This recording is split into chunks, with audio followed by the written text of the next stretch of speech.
YouTube, welcome. Welcome. Frank with the first. Congratulations, Frank. Tolmart, Sergio, good to see you guys. Come on in.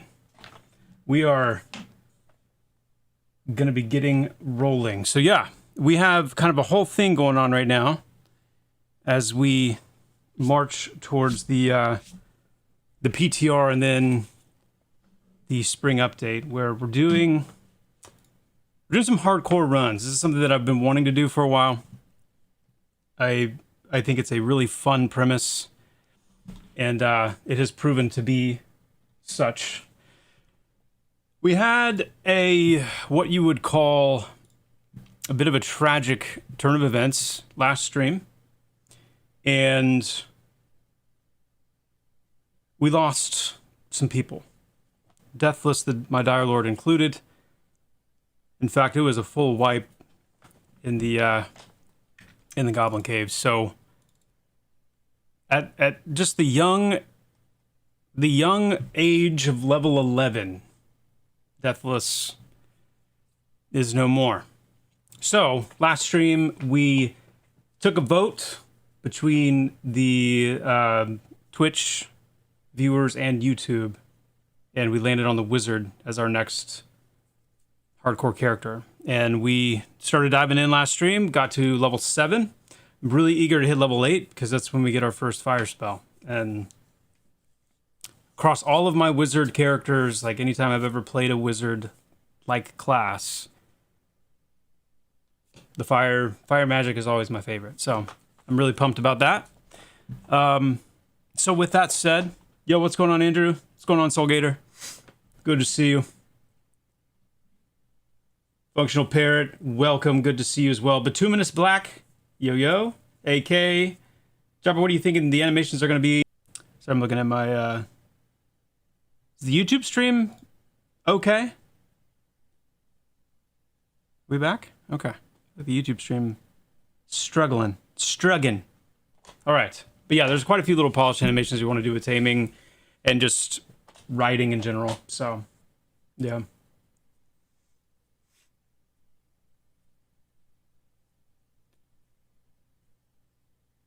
Truly... Wait, what?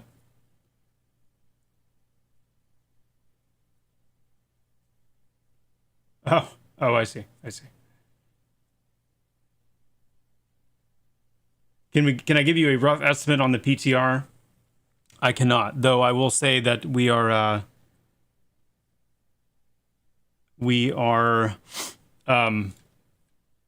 getting closer to nailing that down based on some conversations we had yesterday. So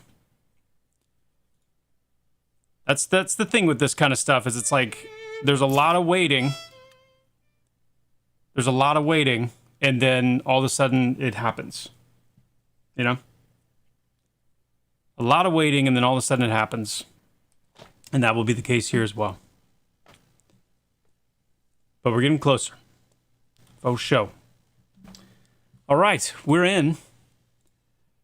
We are in. Okay, it's good? Good. It's good? That's good.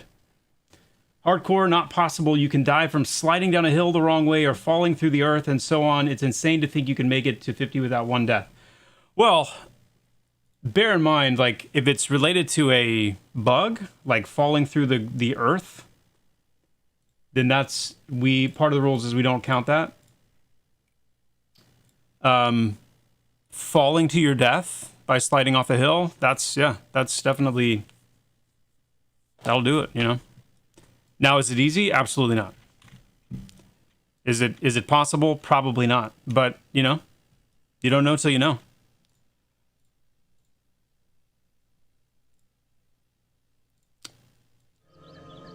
Or something like that. Guys, let me know how we're doing audio-wise. Try my best not to, like, blow anybody's face off when the game starts up, so let me know.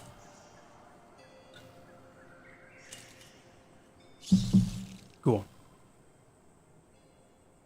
D. Runkle, good to see you. Paradox Moose. With Wizard, Strength is statted to boost fire nukes, Agility is statted to boost lightning nukes, and Dex is statted to boost cold nukes. The attributes listed for Wizard on the nuke chart are Int, concentration, wisdom, and presence. Will there be a change to the stats needed for nukes to match the chart? Yes, there will. Absolutely will. Yes, indeed. Yes, indeed. What's going on, Vicious? So, with the hardcore runs, we are on Haven Song, and this is an open thing to anybody. So any of you watching, any of you want to hop in and play with us, we've got a message of the day that Glorf has done. I think it's still Glorf. I don't want to share false honor around here, but I'm pretty sure it's Glorf that is setting up the message of the day. We do have a guild going called Blood Pact, where anybody who's wanting to do the hardcore run, you can join. There are certain rules for like when we do stream groups that don't apply in the same way if you are playing off stream and trying to catch up or get another character going. There's a thread on our Pantheon Discord in the guild section that outlines the rules a little more thoroughly, but this is open to everyone, so please, if you have any interest in playing along and doing any of this with us, with me, then hop in. Have monks gotten any love in the past year or so? I stopped playing. When I stopped playing, my friend's shaman seemed godly compared to my monk. The monks have gotten a pretty sizable pass, yes, it sounds like, since the last time you played, and they are going to be getting even more work done for the spring update. So, yes. Hey, what's up, TC?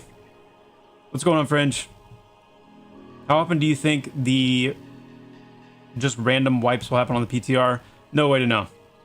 No way to know at this point. We're not planning on doing, at least as of right now, we're not planning on doing like a set wipe schedule on the PTR. Plan is just more as needed, but don't really have specifics on that at the moment. What's going on, Chowda? Is there a time frame when we get info on the big update coming in spring?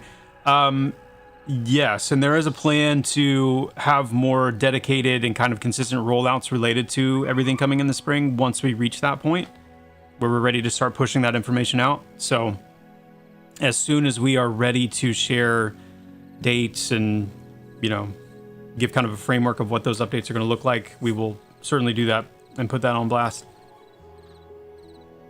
Hey, what's up, Chris Frozen? Good to see you. Good to see you. All right, let's see who's on. Let's see if anybody is on at the moment. We've got Dr. Feelgood, Innate, Loots, Unbroken. I'm just going to throw invites out to anybody that I see who's on. We are over in Wild's End right now, so not everyone necessarily is going to be able to play for this section of it until we potentially move back over to Throne Fast, so we'll see. Hey, what's up, David? Good to see you. Good to see you.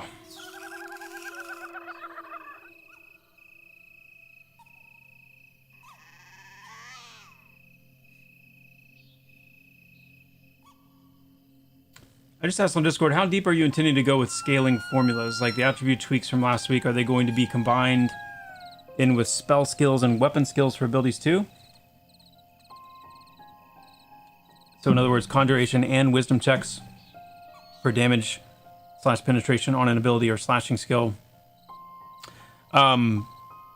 Skill will absolutely play a more significant role than it does now, but whether it will and the degree that it will play into ability effectiveness, like on the same level as like attribute scaling, not likely in a universal way. Okay, Unbroken, no worries. No worries. All good. Let's see.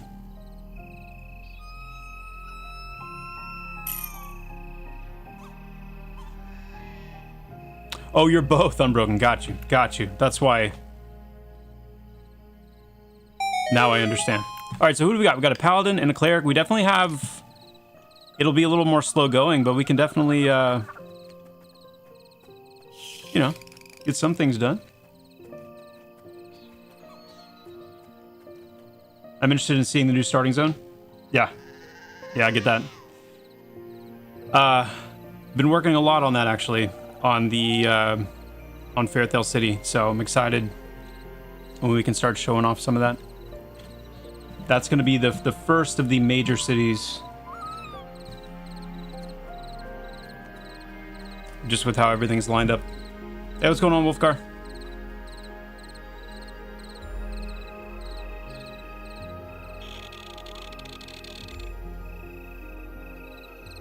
Hold on a second. I need to change how my chat is.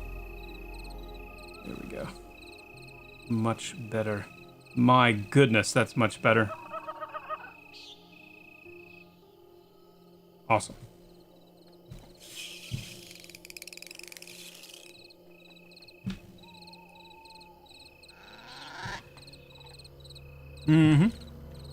Okay, let me meet up with innates and loots, and we'll see what we can get into here. Because I'm itching. We're so close to level 8. I don't even think I have my... Do I have my 8 spells? I do. Forgot. That's what I want right there. Evoke Embers. Oof. I'm excited.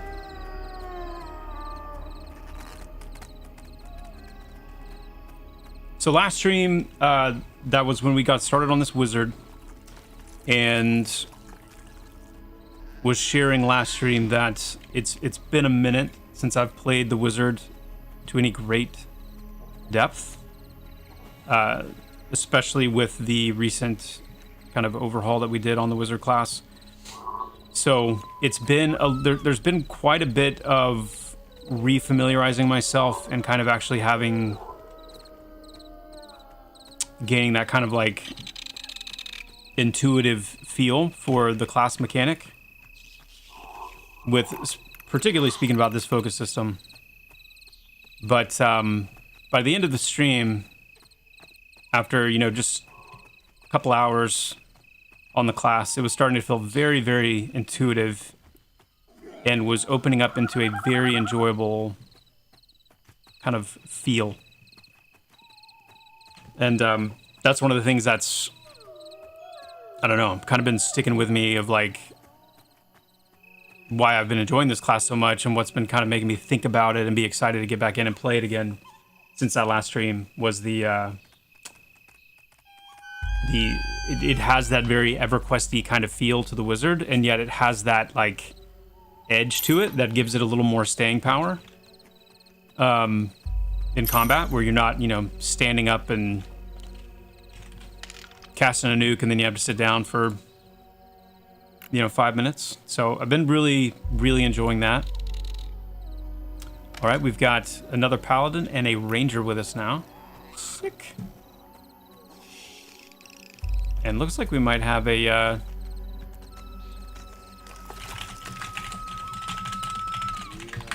see if Ross wants to join. What's attacking me? Oh, okay. Not to worry. It's just a meager little dagger tail.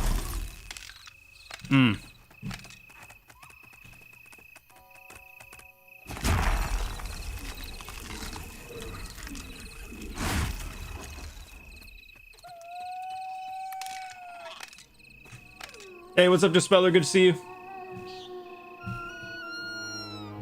No worries, Briar. Not a worry. I have another stash of jewelry to hand out, but I need to figure out how to get them to Wild's End without using non-blood pact characters, blood pact character support over. Yeah, that's a little bit of a conundrum for sure. If I can make it to level 15, then I'll be able to bring you over. But that'll be a minute.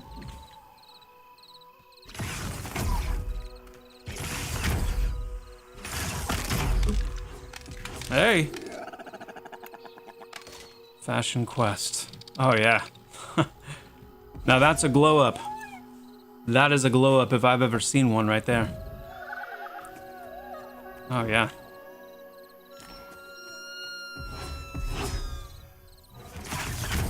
Almost looks like a beanie. You may not believe me, but I look for that thing daily. I look for it daily. Sometimes in the same places, like a doofus. Like it's gonna just show up there. Alright, I think for today, we want to head back over to where we were last time. So, if we want to meet... We can all meet up around the... on the path here, just outside of the lift. We'll go do goblins, and then once we hit, like, 8, we can see about shifting over to the Fairlings. Hey, what's up, the gnome? Yes, yeah, this is just playing for today. We have some streams where we do like some deving and talk about like some dev updates and whatnot. And then some streams where just playing the game. Play testing and just kind of digging into different classes and seeing how things feel. We're doing a little bit more of a, I don't know, a for fun thing with these last 2 characters with this hardcore run. Chair has beanie napped it? Maybe. Maybe. Oh, everybody's at the lift. Okay, if you guys are at the lift, just start running down the path. We're just up the path a ways.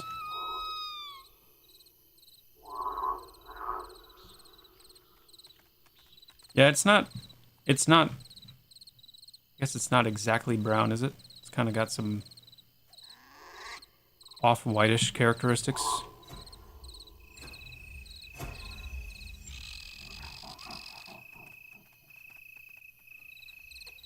But together, we all make up a very nice kind of general shade of brown.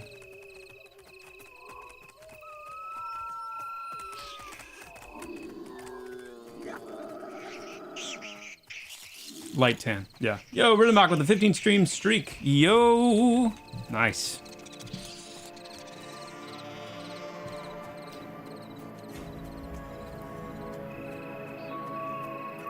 Oh, you're good, Casgol, by the way. Sorry, I just saw your message. All good.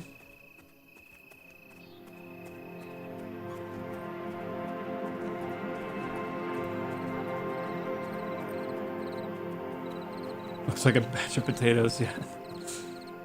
Batch of potatoes, I mean, pretty common sight, right? Batch of potatoes running through the forest. Pretty normal.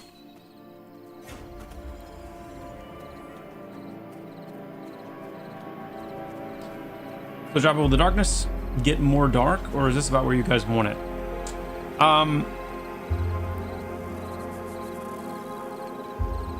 It'll get a little more dark. It'll get a little more dark.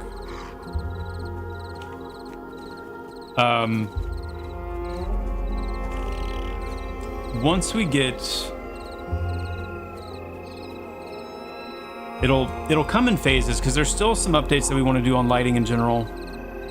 And when you do improve lighting and update lighting and increase like kind of the things that lighting is actually doing, then it inevitably changes the way the lighting looks in the game. And we have to cover and account for lighting during the day, during night, indoors, outdoors. We have to account for lighting during cloudy weather, storms, in shadow.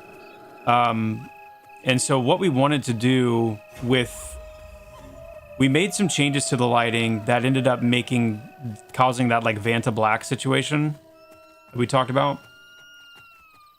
And we needed to fix that. And we needed to fix that in a way that could be relatively quick, because we didn't want to spend a lot of cycles on it, and we didn't want to risk like spending a lot of cycles on it, pushing it out, and then realizing that, oh, there's another situation, there's another edge case or another environment where it's like way too dark or not dark enough or whatever. So we opted to kind of go for something that was going to be a safer bet and just generally make things just brighter overall. When the time comes, we will do a more full pass, more thoughtful, more methodical pass on really fully, finally locking that in. Once all of the lighting bells and whistles are in place, you know, how it coincides with racial vision and just improved vision and things like that will need to be a part of that process. So it's something that we are doing iteratively, and we have landed on what we feel like is a reasonable place that gets us the kind of lighting that we want underground and in interior places. And you have to, I mean, the other thing that makes it complicated is you have a wide range of monitors, you have a wide range of viewing experiences for different players, and we're trying to opt for something that is generally safer. But yeah, all that to say, it's not final. So, yeah.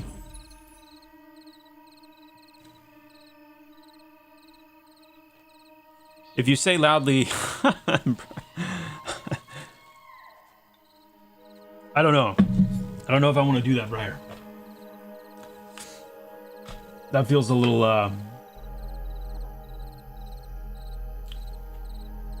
But I mean, I did do that with AK the other day, so maybe, I don't know. But I will say this: there's a difference between, hey, can Briar play longer, versus, hey, can you like go do something? You know, that's the part I don't feel like I don't feel as comfortable throwing out there.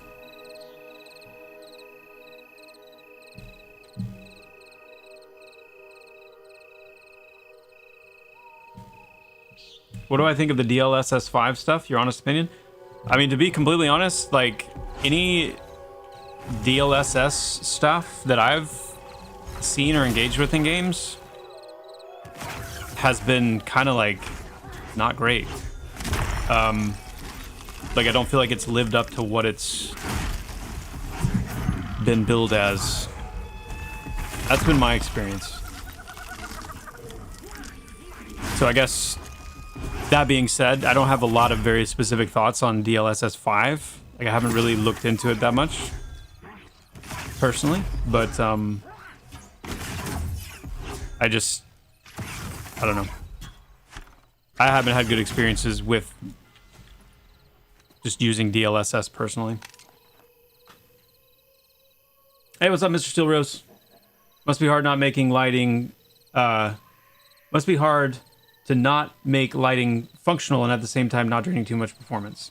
Yeah, because some of the most like performance sapping things in games has to do with lighting, because lighting affects shadows. You have, you know, a lot of atmospheric scattering. I mean, shadows obviously is a huge one. But then you have like bounced lighting and all these various things that lighting is doing, which all ties back into why going with a less realistic art style overall is easier, because you don't have to account for all of these things that lighting needs to be real, to look real, you know?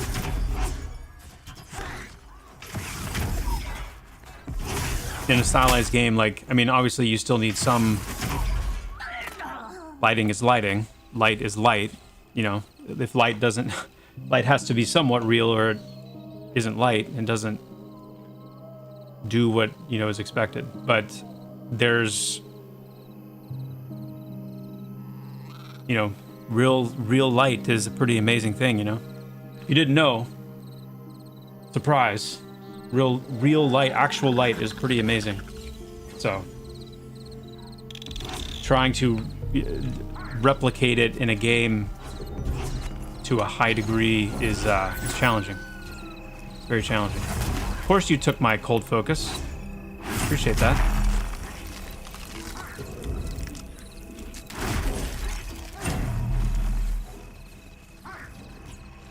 Of course. Oh, I need to be using I need to bind this. I'm not even thinking about it. What is this again? Glint. That's right. And glint is no cost. Okay. Okay. Yeah, so it's true interrupt. It's gonna gray out if he's not casting anything. Got it. All right. What do we want to bind this to? Probably.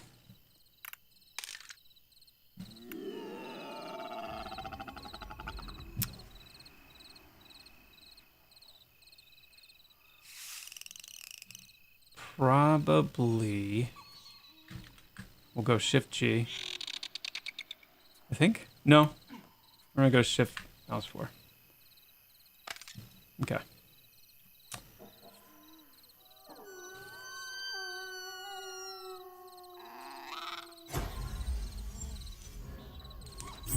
You were speaking specifically about how it's intended to enhance characters by adding an AI filter over them. Yeah, I haven't seen anything about that. I need to look into that. I'd be curious what that looks like. Okay. So here's Static Storm. Okay. We're gonna let that cook for a sec till we get that final tick. Go ahead and start casting this because we know we're gonna get it. Boom. Resist.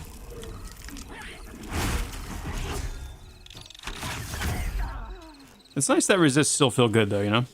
Like they're still doing what they're intended to do.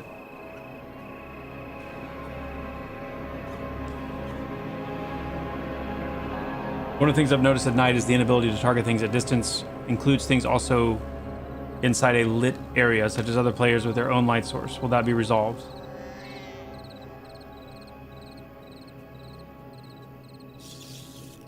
I'm curious what light source those other players are using.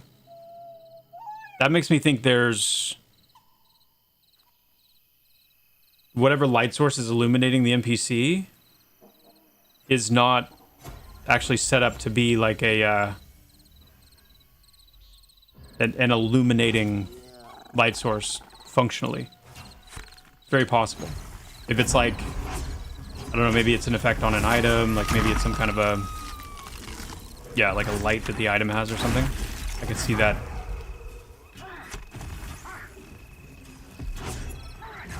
Being the cause of that issue, I guess.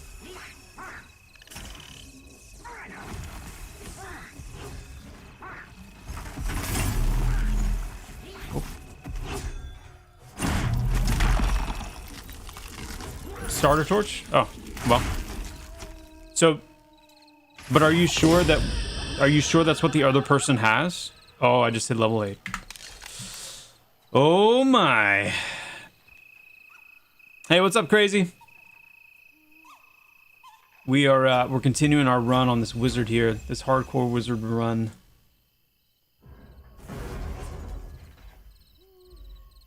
It's gonna be interesting. Now we've got what are we gonna do? Are we gonna switch to like fire and shock, maybe?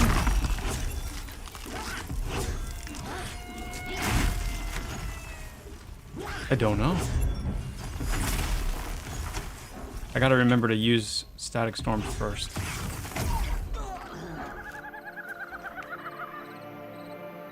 Oh, got it. Okay.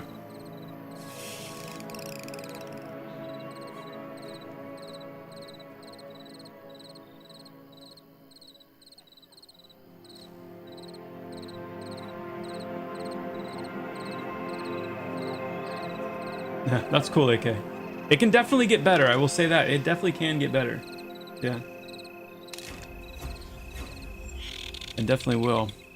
Hey, grassweed hood. Nice. Now I look more castery. Alright, after this fight, we're going to check out the fire spell. You moved Crazy Will Healing to Wild's End? Nice. Good. Good.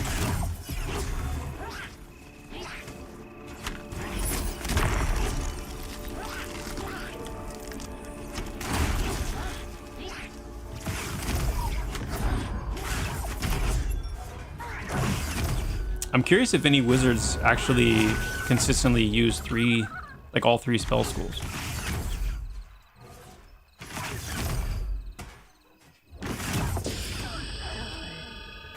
All right, let's get these on the bar. Evoke Embers. Ball Lightning.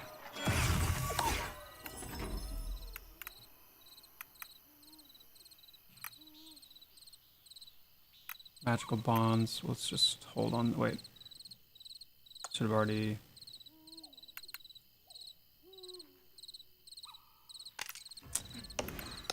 Okay.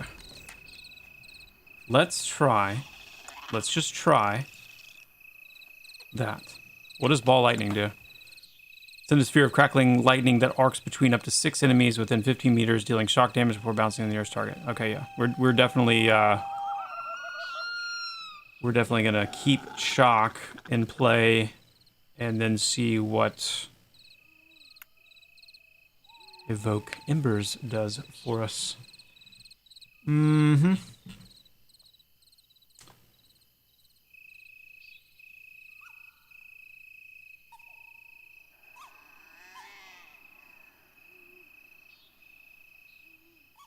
Mm-hmm. Cold and... Okay, so cold... Interesting.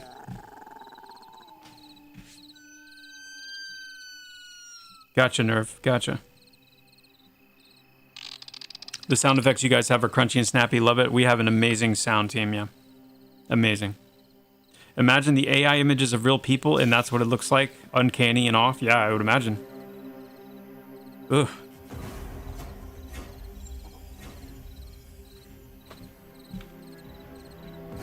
Alright, got the name again. Okay, here we go. Static Storm. Open with that. Right into our Sparking Bolt. Now Evoke Embers. 5-second cast. 111 damage.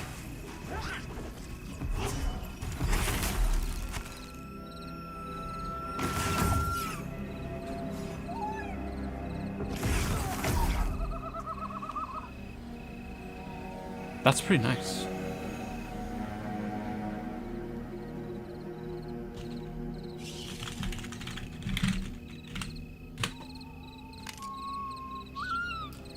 Getting Death Pact in here.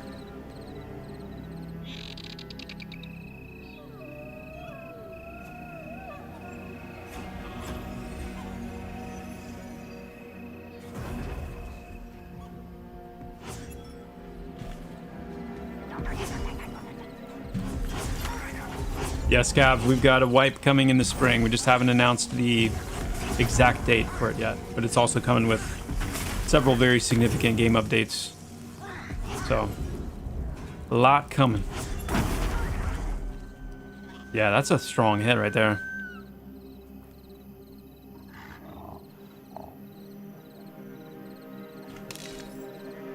That is a strong hit. I like it.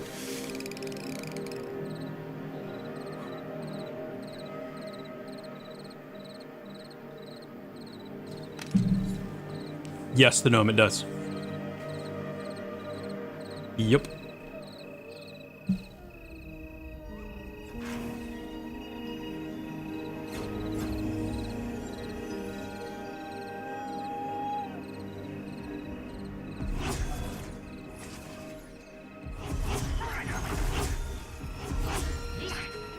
Time to unleash. All right, let's go like hard on this one here. Going hard on this one. Hopefully no resists. Woo.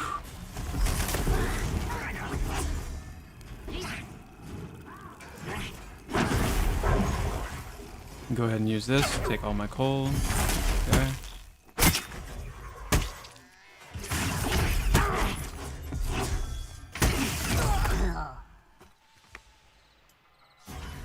Oh yeah.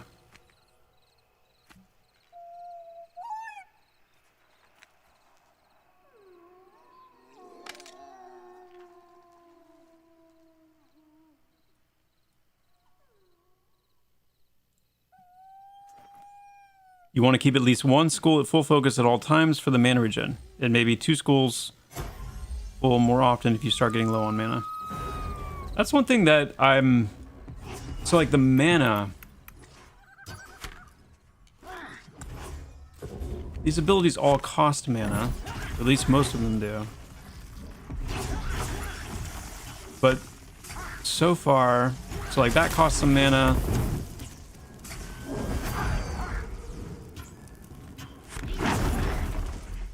That costs a little bit of mana. And like at this point, I feel like I just want to like pop all these so I'm like ready for the next fight and can go ahead and get them on cooldown. But that's probably like not a good way to do it. But that gives me some nice mana regen, you know? Oh, use them on cooldown. Well, then that instinct, I guess, was correct.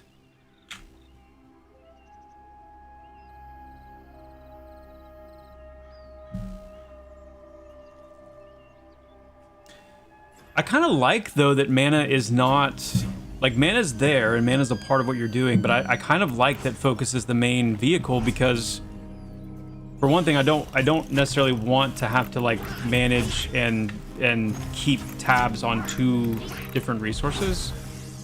And focus does such a good job of, like, letting me feel like I can open up. But... it also is a really great throttler.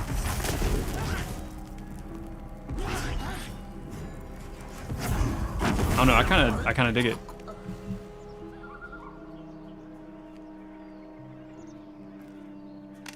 So far.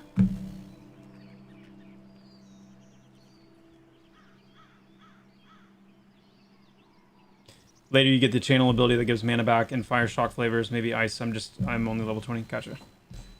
Gotcha. The mystery and power of the skills and abilities are really cool. Just allow us to filter out different things so we can see more clearly what we're doing. Oh, yes. My number one want is more clarity in combat. 100%. 100%.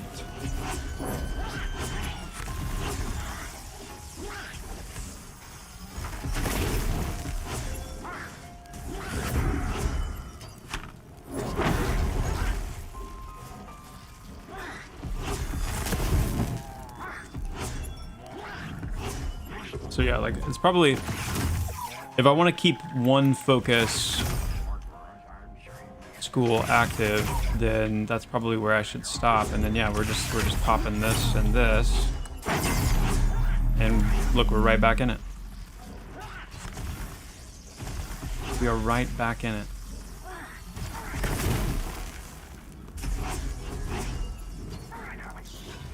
Bam.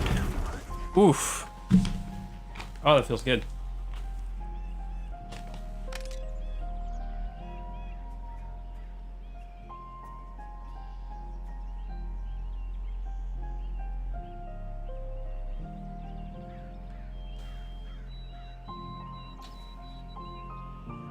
You should be timing things to use the focus recovery spells as soon as you empty on a focus. Should basically never be blowing other schools. Focus at a 2-to-1 ratio, as that heavily reduces how much you can cast. I see. Okay. Yeah, so I shouldn't be at the point where I'm like... Well, yeah, I guess that makes sense. Yes, Crazy Will. Hold on.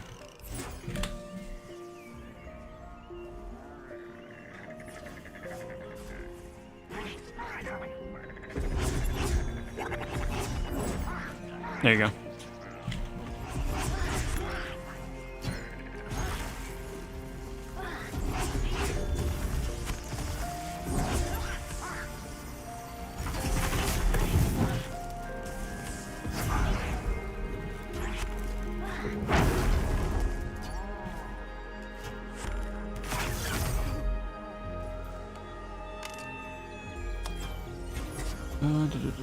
Low levels, you don't have to go crazy with the full focus. Focus is the main thing to manage for sure, is what I'm saying. If you run out of mana, it grinds you to a halt. Okay. Good to know.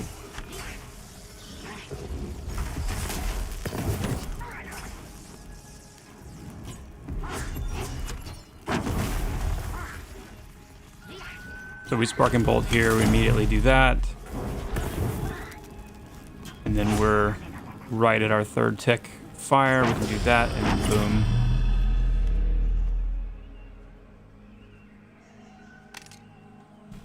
That's cool.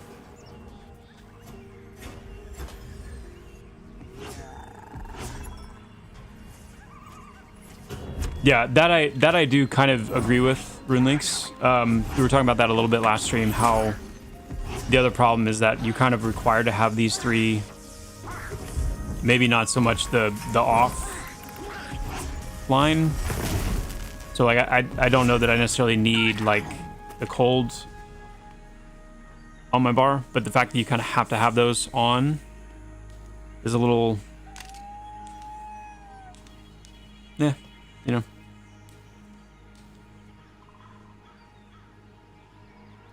But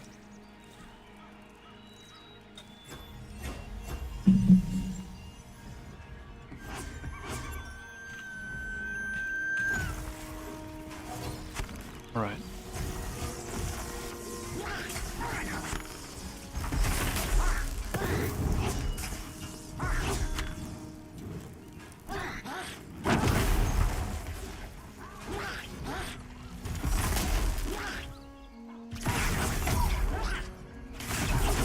The main thing I feel like my wizard is missing at this point, like the main thing with the wizard experience is missing at this point, to me, is that starting robe, so that I can feel like a wizard right out of the gate, you know? Same for Summoner and Enchanter. Those basic solid color robes.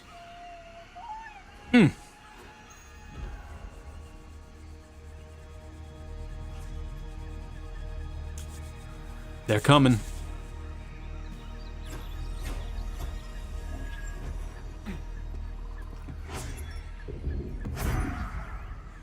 Different colors for the different classes. So, you know, your wizard like red robe, your summoner blue robe.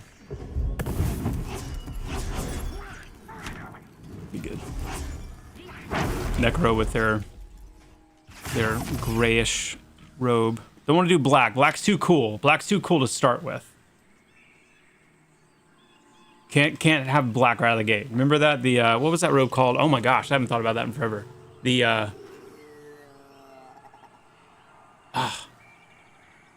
was it like enshrouded black robe or something like that? It wasn't the flowing black silk robe. It was like the one that was like dark black. No, flowing black robes was like the one that was, yes, it was black and it had like the red or the maroon, whatever. But the Necro at higher levels, they had this like enshrouded robe. I forget the name of it. No, it wasn't shiny metallic robe. Okay, now I'm gonna need to look it up.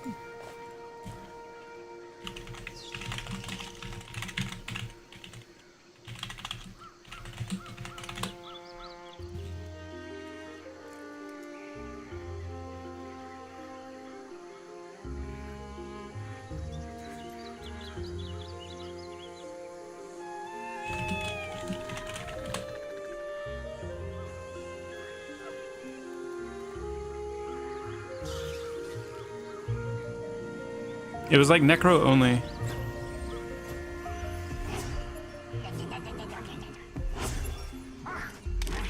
Hey, there's Crazy Will.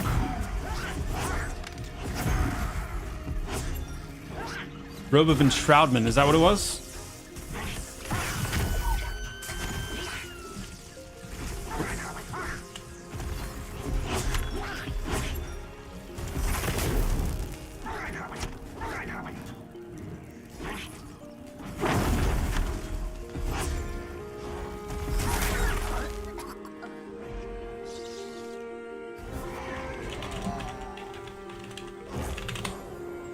Yeah, that's it. Robe of Enshroudment. That's what it was. Yeah, it was like this like jet black robe. Yeah. Glowing black silk robes were really cool too.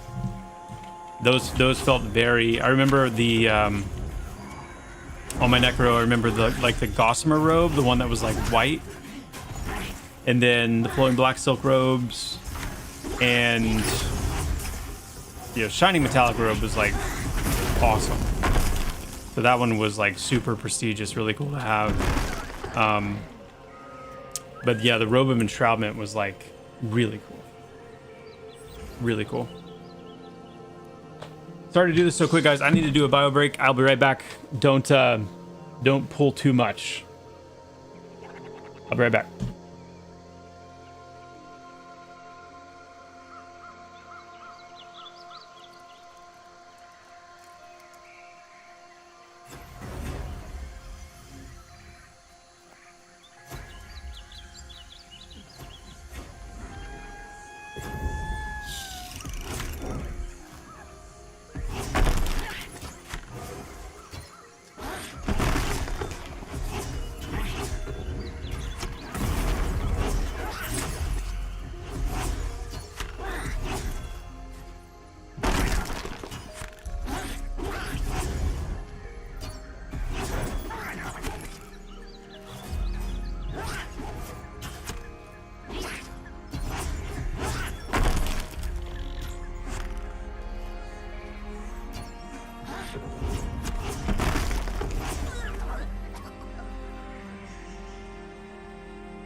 Alrighty.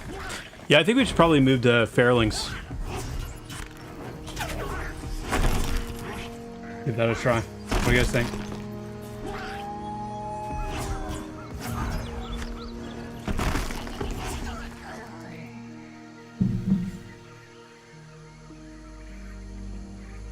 Once Nate gets back, cool. Ooh. Froglock Bonecaster Robe. Hold on, let me look that one up. I remember that one too. What did that look like? That was like the...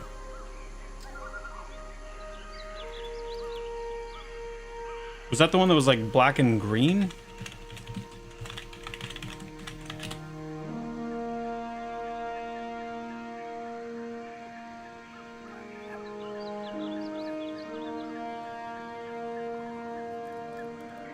Oh, no. That's the one that was like purple and green.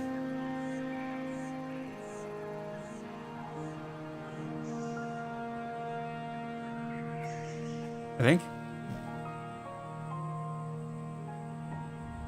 Oh, it was black and green. Not getting like a good clear picture here.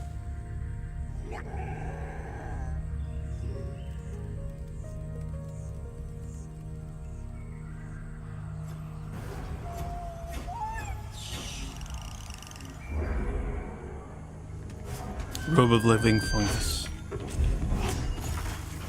So many cool robes.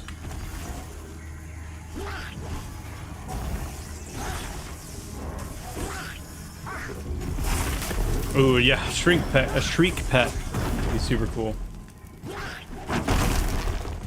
I agree. Those things are crazy looking.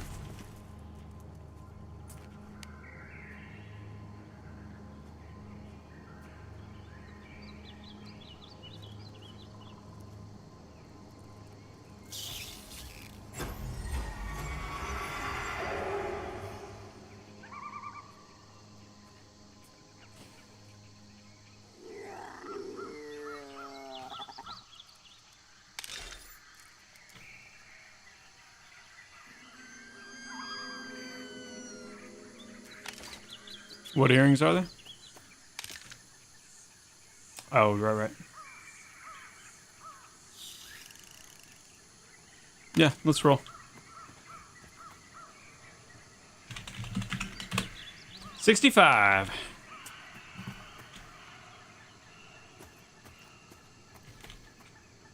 Woo, crazy Will. Inching out with the 73, grats.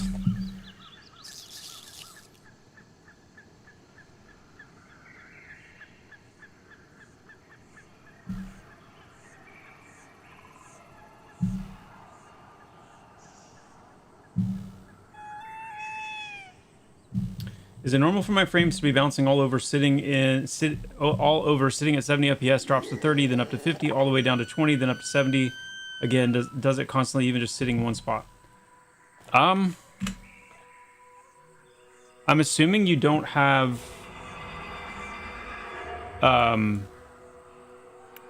VSync on? Like if I turn my VSync off,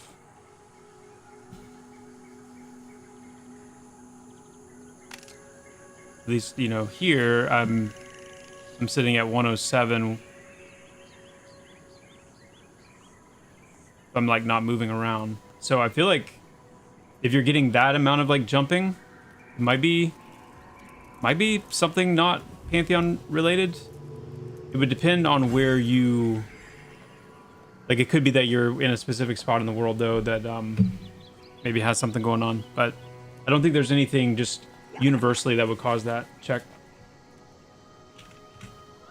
Is this an XP grind spot or rare drop spot? It is, yeah. We were grinding on these goblins, these jungle goblins. There's a named NPC that spawns here, but we are actually about to move. Let's go to the Feral camp. I can lead.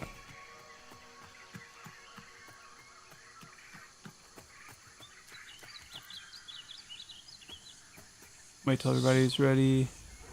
Okay.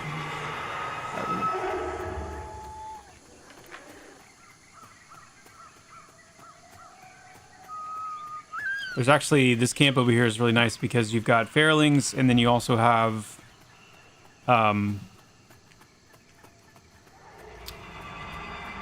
undead. If I can find it.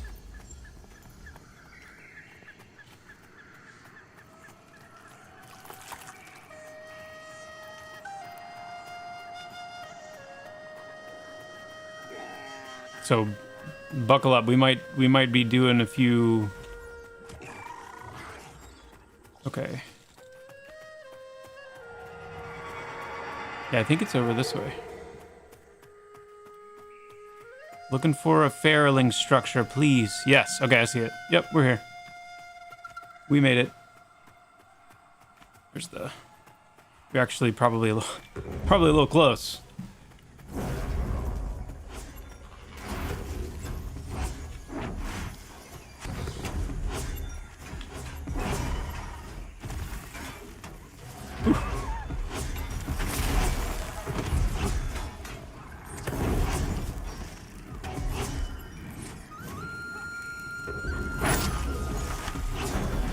We definitely found it.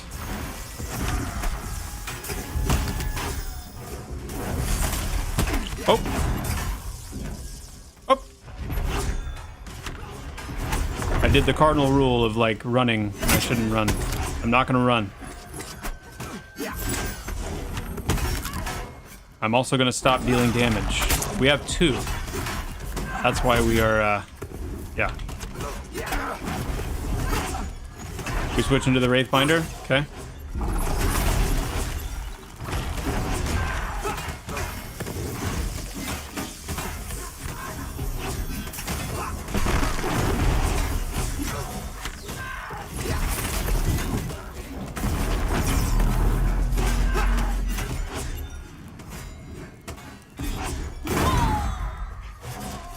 Whew. Okay. Try not to panic.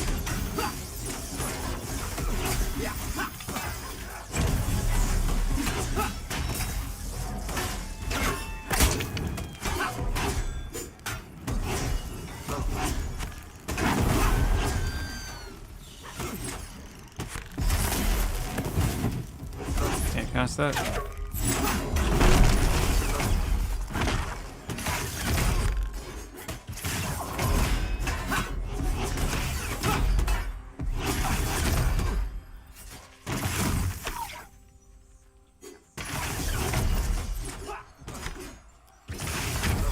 Oh my goodness. Sorry about that, guys. I ran us here. Watch out, watch out, watch out, watch out. I ran us way too close to these. But here we are, nonetheless.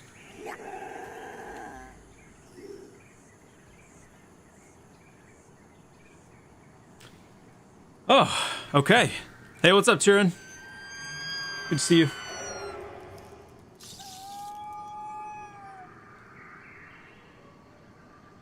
Zelius, your question, are summoner pet weapons supposed to stay after a 30-minute log, or is it like armor and it disappears?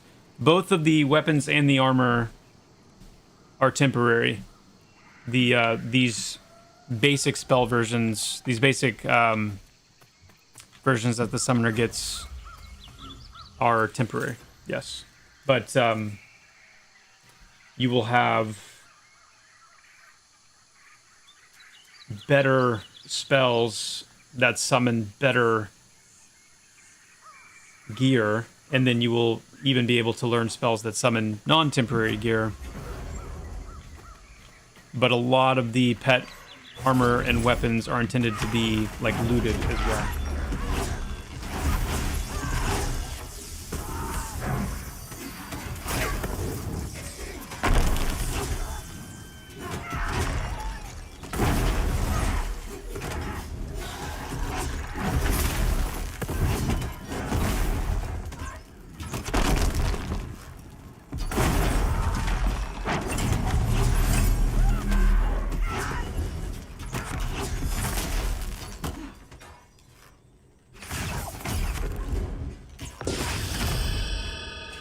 Okay.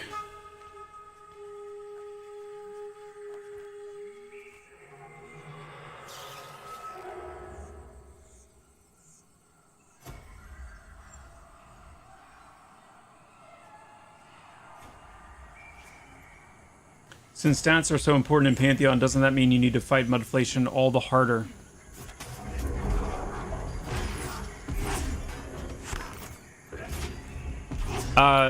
Tell me what you mean by mudflation. I'm assuming you're talking, well, what I think you're saying is because stats are so important, aren't you going to need to fight like how stats end up on this like growth treadmill over time where you constantly have to be driving stats upward in order to make sure characters feel like they have like continued progression throughout like expansions and as the game ages and things like that. Man of Rohan, yes. Yes, it is.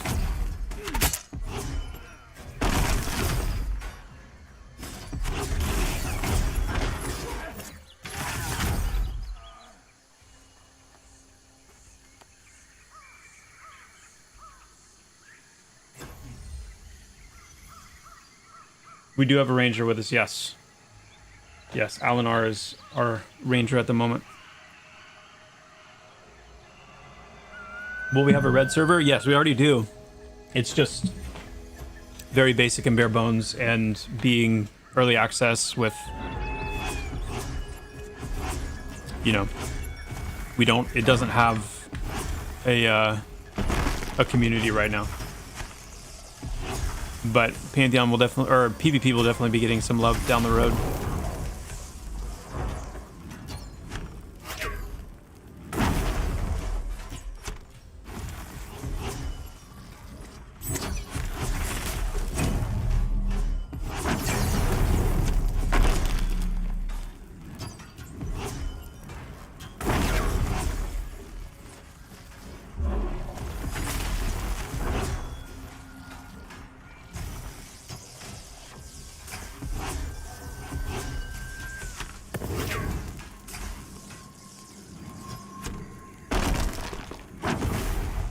Yeah, these are really good XP.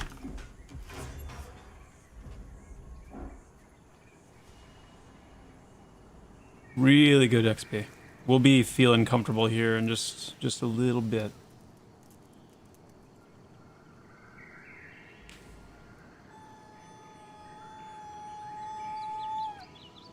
Well, like most things, if we're going to talk about mudflation,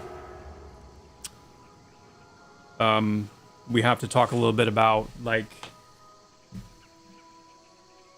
you know, the balance of, like, what keeps people interested in playing these games over a long period of time. And progression is a big part of that. So, does 9 armor legs? Who can wear them?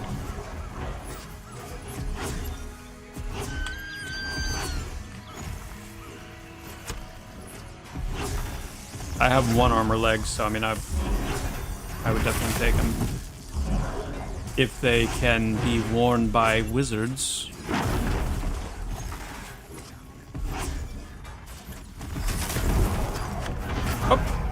Oh, that was you, Eleanor. I thought the thing jumped behind me. All right. Oh, leather. Yes, I can read, but I didn't. I can read, but I didn't.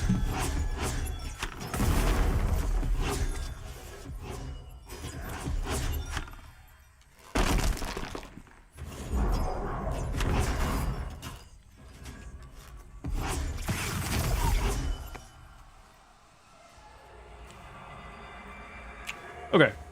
Yeah, on the topic of mudflation and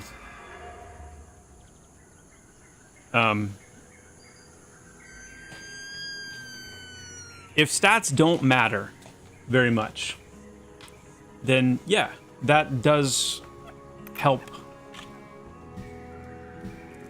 the problem of mudflation.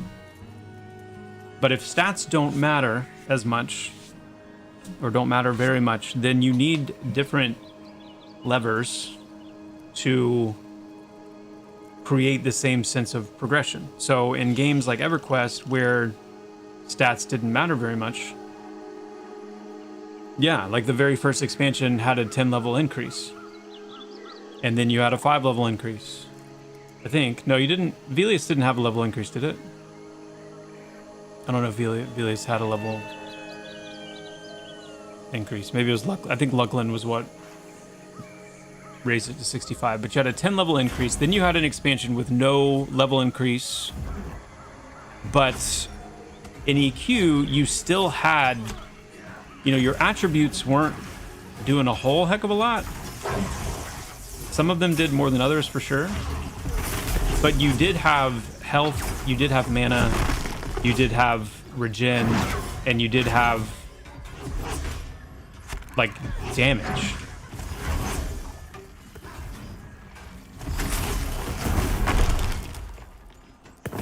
Oh, it was Planes of Power that was 65. Okay. I thought it was Luckland. Okay. But where you saw the mudflation, if you will, happening in EverQuest was with things like weapon damage, armor class, and yeah, the attributes went up, but again, attributes, you know.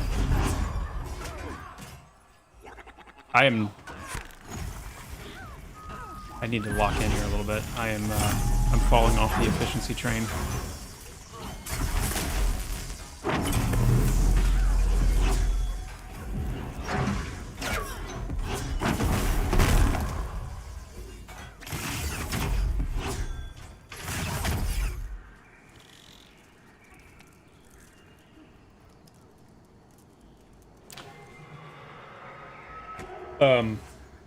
Hey, what's up, Ranthorn? I am having a great day. Thank you. Thank you for asking. And thank you for the well wishes.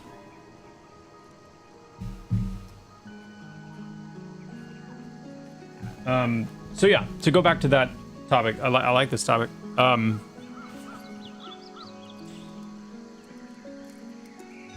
Another cloth hood.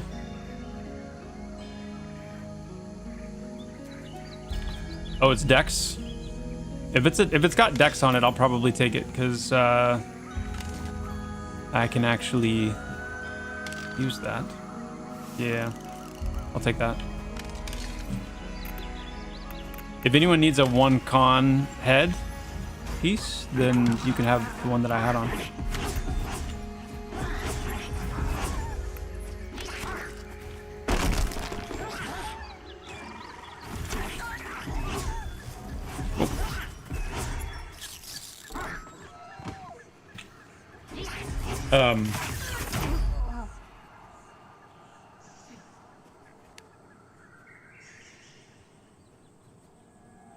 Yeah.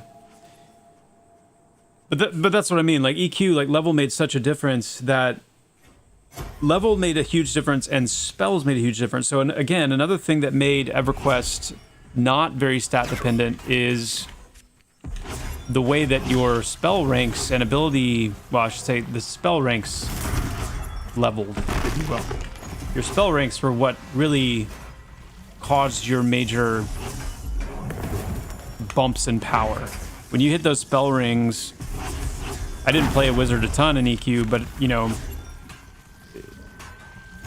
every time you got an upgrade to like a fireball, it was huge, regardless of your stats. Because I mean, in EQ, you didn't really even have stats that affected your spell damage. It was all just, at least early on, it was all just spell rank, and so.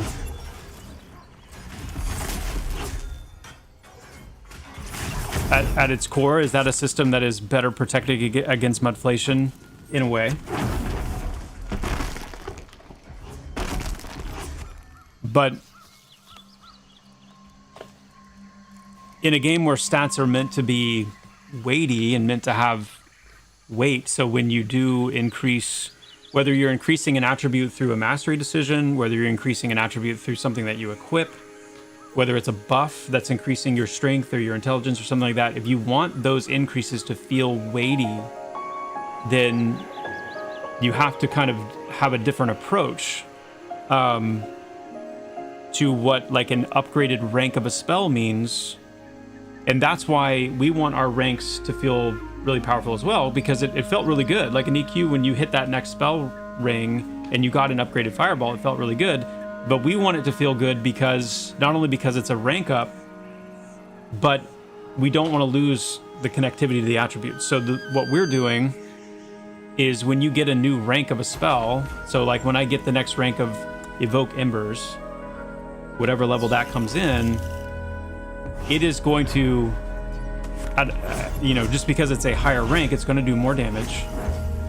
But just as in Evoke Embers here scales off of strength and intellect, the next rank is also going to have a higher like a higher multiplier to that strength and intellect scaling.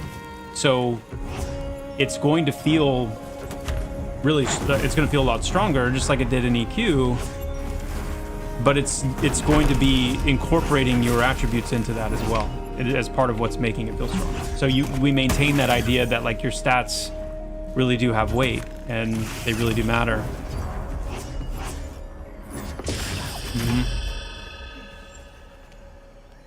So for example, like if, and granted some of these things are changing in the spring with the attribute changes, and you know, this is no longer going to scale with strength because strength's not going to be part of the scaling attributes for wizards. But let's just say, for simplicity's sake, let's say the spell scaled with intellect.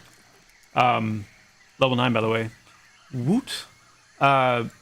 This first rank might be getting, you know, it'll do its base damage, and then it'll do whatever, you know, bonus damage it's getting from your attributes or any like plus fire damage gear that you have.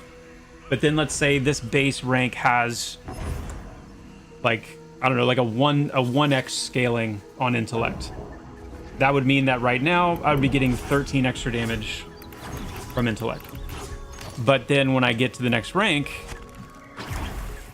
that might be a 2x intellect scaling. So part of what's making that hit harder is the fact that I'm actually getting more bang for my buck intellect-wise. And then when I get to end game, you know, I might have something like a 6x scale on my intellect. And that further emphasizes what each point is doing for you. So it's like the higher level you get, the more benefit you're actually getting out of your attributes in that sense. And it's a very unique way. And I know people love to talk about like, and you guys are redoing, you know, you should have, like,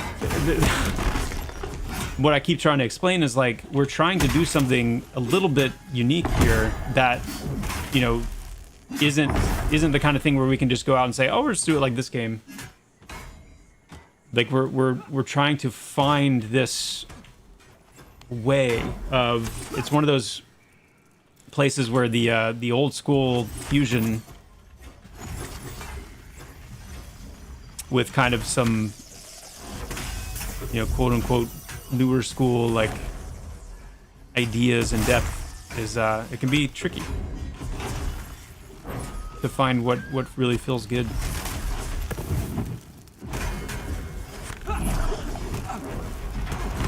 Yeah, you can think of mudflation as statflation, essentially, yeah. Whoop! Let me just not pull aggro anymore. That'd be good.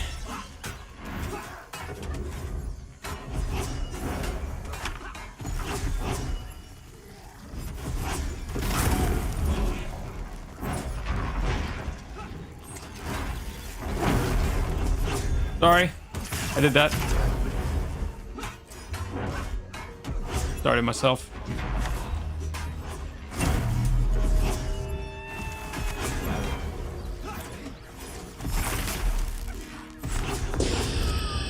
Rats. Oh, we got another ad. Okay.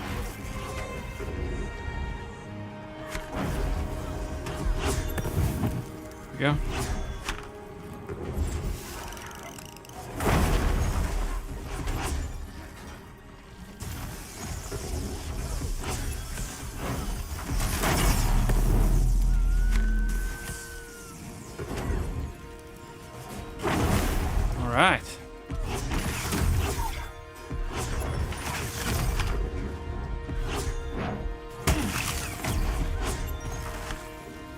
I don't know if this is actually the best place for us to like set up camp here because the wanderers seem a little bit weird.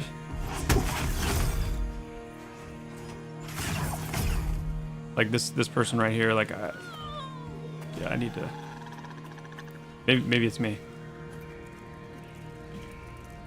Anyway. Hey, what's going on, Corwin?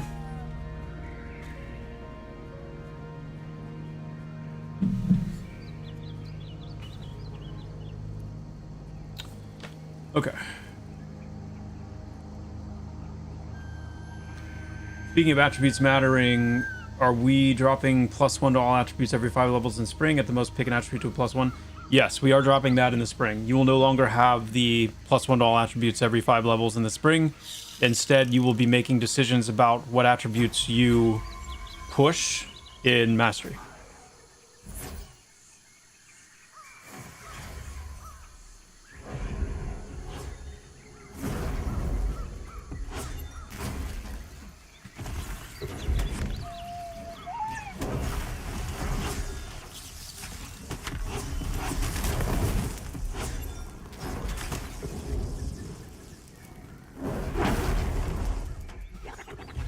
Yeah, I am your Huckleberry, that's correct.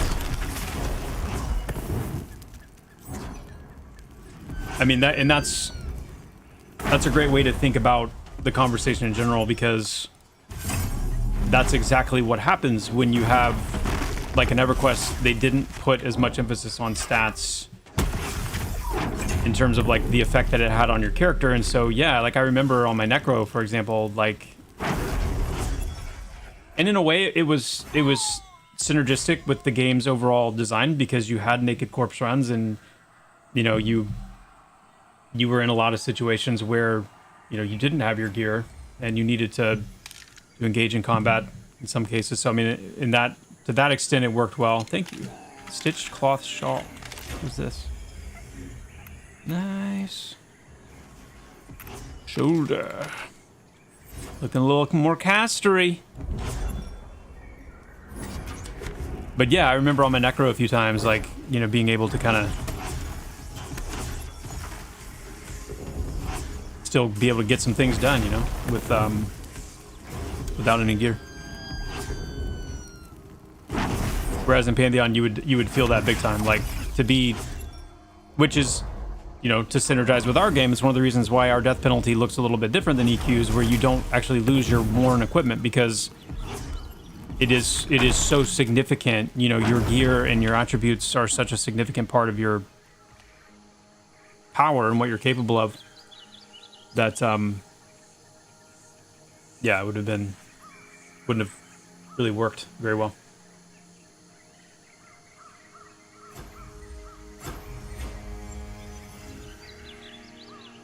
Yeah, that's a really important change that's coming in the spring.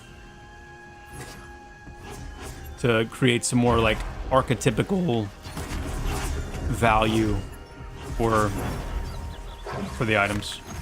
We were talking earlier, we were just talking about, like, these iconic robes from EQ, right? With, like, Frogalog Bonecaster robe, Shining Metallic robe, Oracle robe, Flowing Black Silk robe, all these. And in order for all of these different robes to be desirable and become these kind of like iconic things, they need to be desirable for casters, not just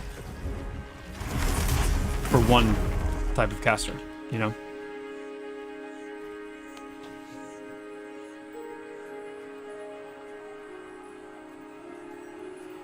My point in all of this is that, hey, Crazy Will, thanks so much for hanging out.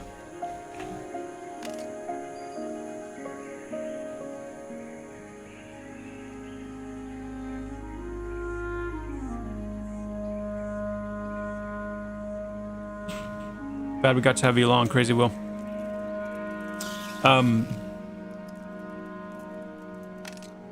The point in all of this is that you need a way to scale player power. And when we think about mudflation or stat inflation or things like that, yeah, like having stats that are more weighty and impactful does mean that, you know,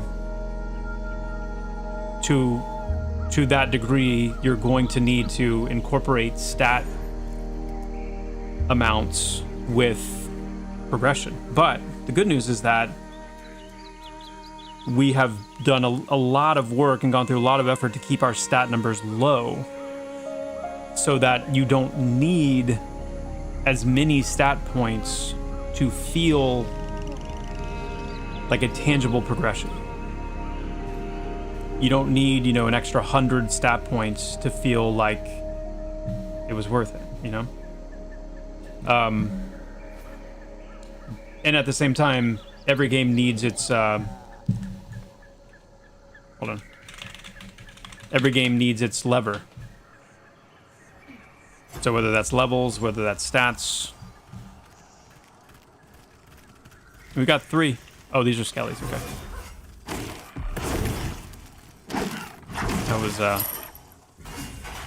That was nice. That was nice, Loots. Oh. There we go.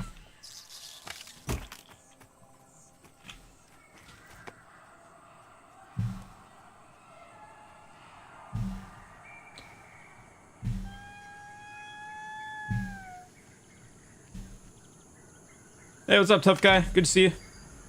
What's my favorite class to play?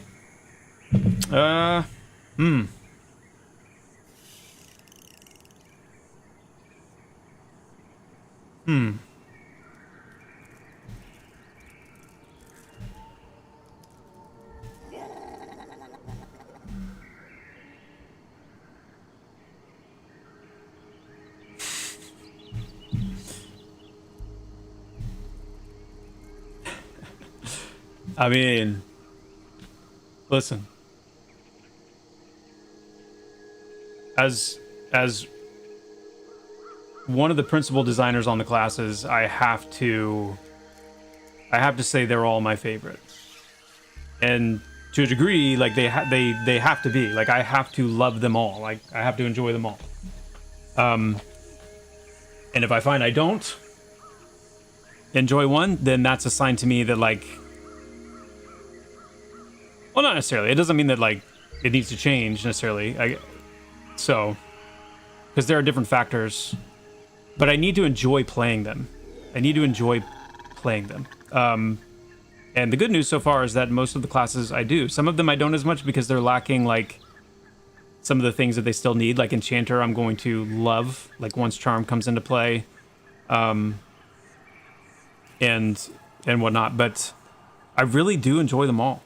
I mean, the thing of it is, I will probably have to say Cleric because Cleric is my main.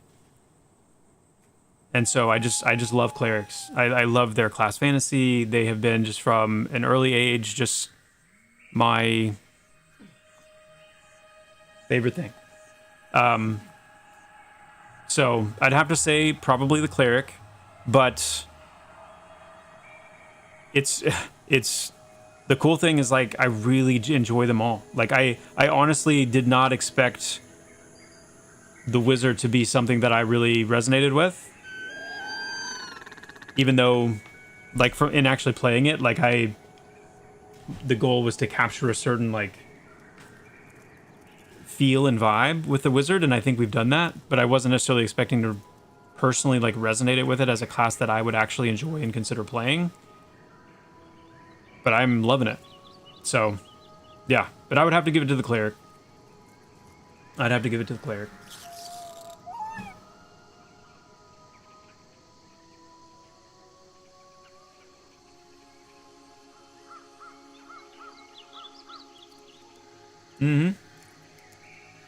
Hopefully the point is a new piece of gear will be felt, will be needed at some point to progress, and casters will need it just as much as melee, which couldn't be said for early EQ. Yeah, that's definitely the quick and easy way to sum it up. For sure.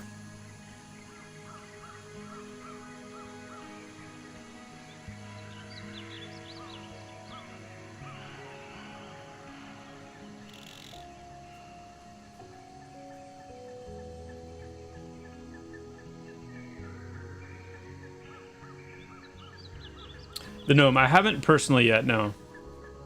I haven't checked it out personally yet. What's up, Codith?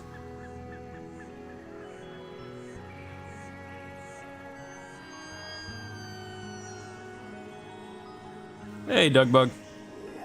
What is good about, what is good about that is you can introduce new content with gear that has small bumps to stats and it will still matter. Yes, exactly. Exactly.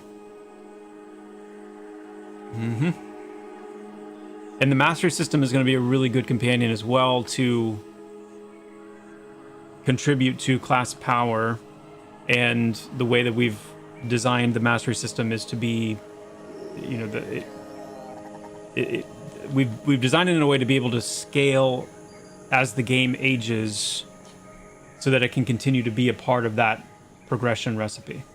So that it's not all just about gear, and it's not even all just about levels in gear, but it's also about your mastery choices and then new mastery choices that will come into play. So it's a nicely diversified framework of progression that I think, I mean, obviously we'll still need to be mindful of mudflation and not letting things get out of hand, but I'm pretty pleased.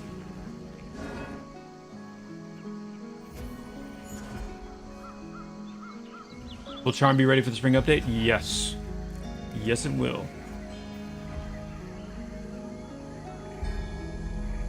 Chris Frozen, I think you missed my answer earlier. Yes, we are dropping the +1 attribute every 5 levels in the spring, and you will now be choosing which attributes you want to push in Mastery. Tough guy, there will be... Oh, no, the only wipe is the wipe coming with the spring update. Yep.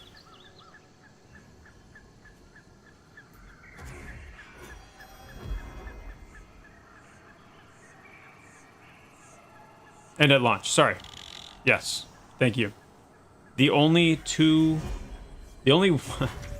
2 wipes, okay? Wipe number 1 is coming in the spring. This next big update, the next one that we do in the spring, is coming with a wipe. The next planned wipe, look at how many caveats and, like, clarifications I'm having to put here. Let me even start over again. Okay. as of right now, there are 2 planned wipes on the road from now until 1.0 launch. The first of the 2 planned wipes is coming this spring with the combat and progression update. The second planned wipe is coming with the 1.0 launch of the game. Those are the 2 planned wipes. And the caveat there, and the reason I'm emphasizing planned, is because it is possible that we may have to do another wipe at some point in between those 2 time frames. And we have to leave that door open in case we need to. We are still in early access, and the way that we are defining early access for Pantheon and the way that we are, you know, the level of development that we are still in, we have to leave that door open. So the hope is that with the launch of the PTR, the public test realm, and that, you know, being present, we would be able to find and avoid any issues that would cause us to, like, be in a position where we have to wipe because of some, like, crazy unforeseen problem or circumstance. But you know, regardless, it's just we just have to leave the door open that there could be more. But those are the only 2 planned wipes.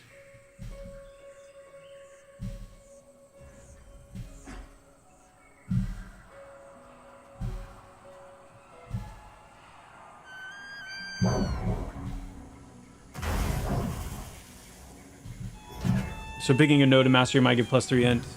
No, there will be specific nodes that are actually, like, there will be, like, attribute nodes in mastery, yeah, where you'll decide, like, do I want to increase my intellect? Do I want to increase my wisdom? And you'll be making those decisions. And you'll have some degree of, like, I mean, you'll be able to, you just have to see it. It'll make more sense and probably be better to explain it once we're looking at it, you know?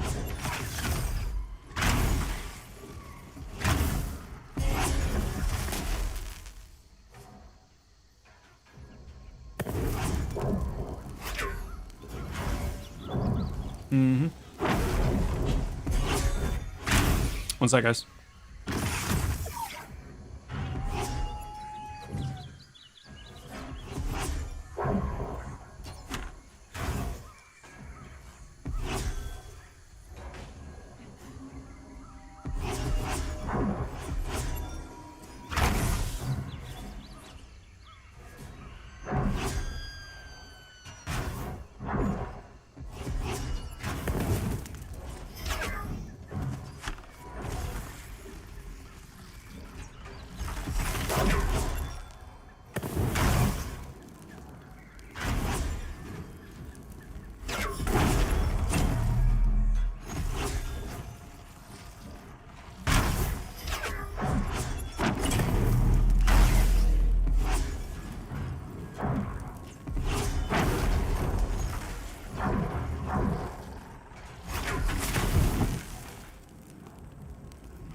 All right.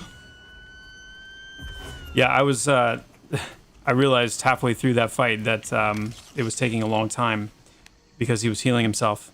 And then a few minutes later, I I realized I should be interrupting that. And by the time I had my cursor over the interrupt ready to do it, stopped healing. But next time. In fact, I need to go ahead and bind that key as well. Let's just do middle mouse for now. That's fine. Next time on Dragon Ball Z.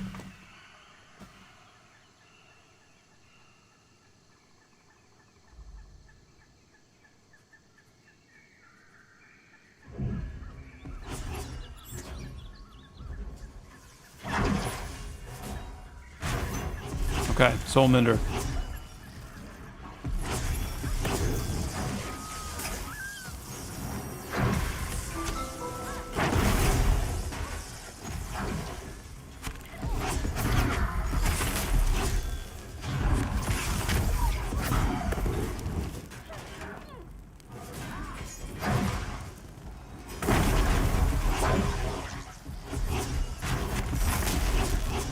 Got it.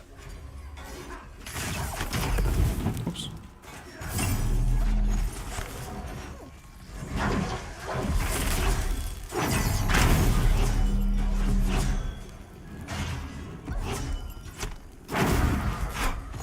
That one went a little bit better.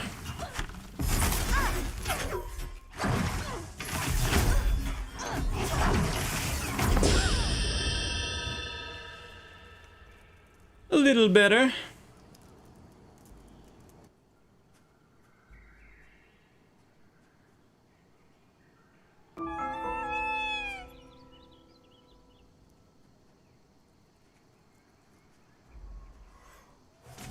Was just looking, 7 classes don't list stamina important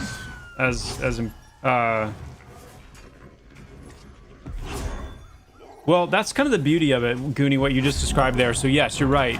There are, I guess based on what you looked at there are 7 classes that don't have stamina as like a scaling stat. But that's what's important to remember. So like you have your stats, right? You have your attributes, and that's strength, stamina, con, agility, etc.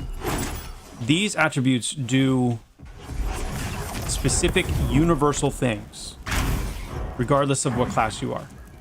So, for example, stamina for every class is your health. Stamina is what contributes to how much health you have. So if you want health, you need stamina.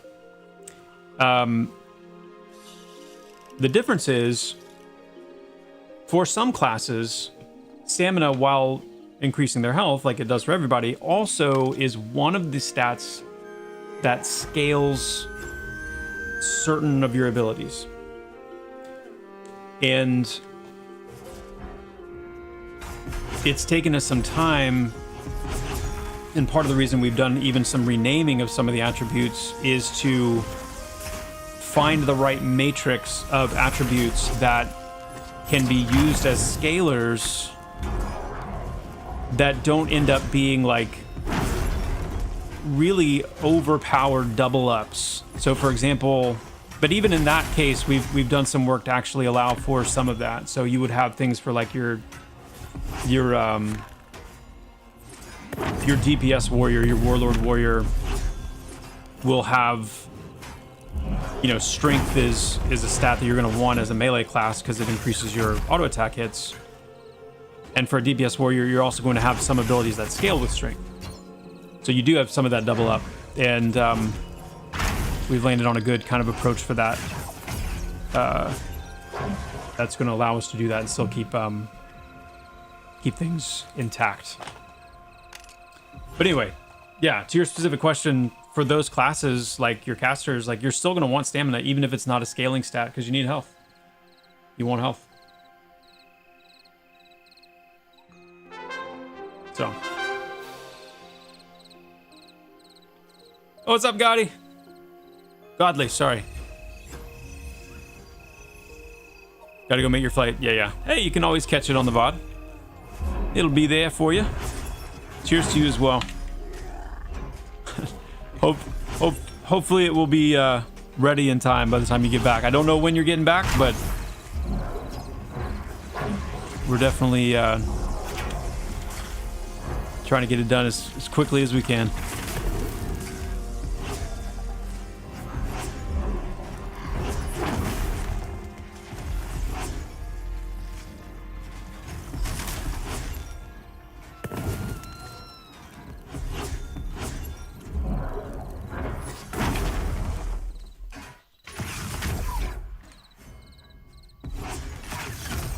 I think I already have those shoulders.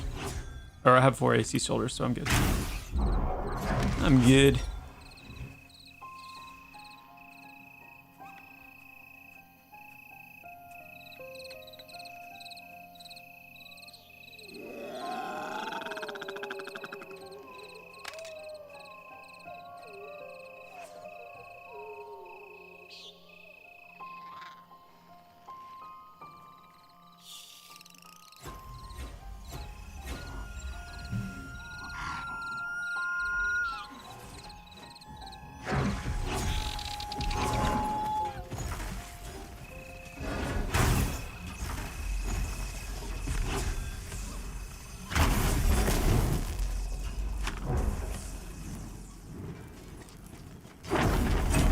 Oops.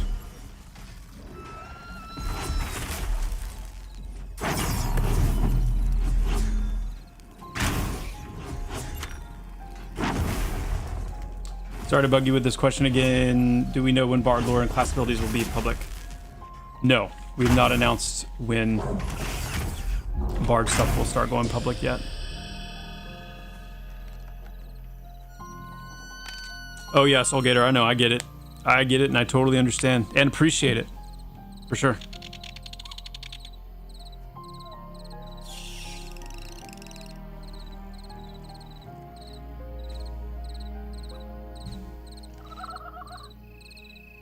Yo, Bamboozler, thank you so much for the Prime sub, my friend. I appreciate that.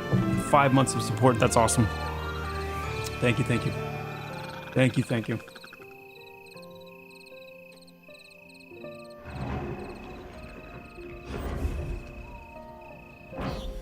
Did you ever go into if strength will increase to hit as it does in WoW, or will to hit be dex dependent? If dex is the case, the balance might be tough to actually make strength increase overall DPS more. Yeah, that's why we're removing hit rating from attribute. So hit rating will now be just direct, like a direct stat. You know, you'll have, there will be items that have hit rating or like hit chance. It won't actually be coming through an attribute.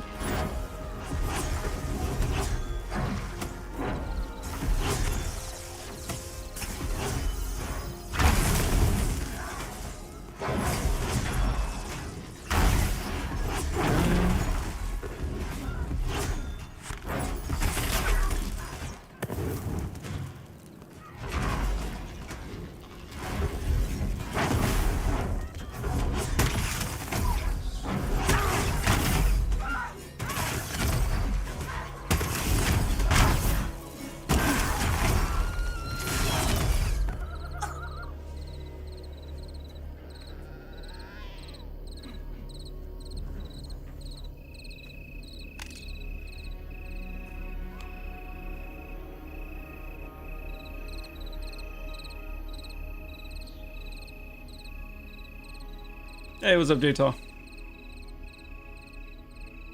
The rally debuff from using stuns is so bad.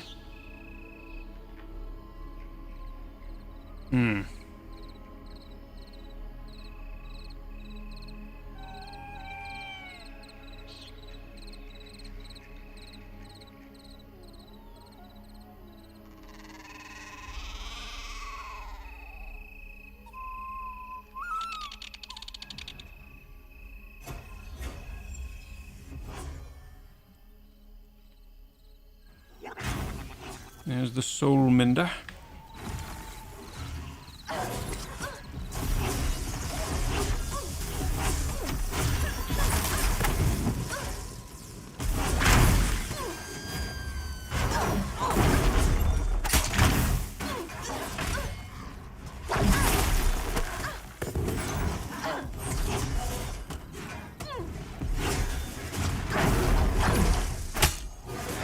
try to get the next wild water.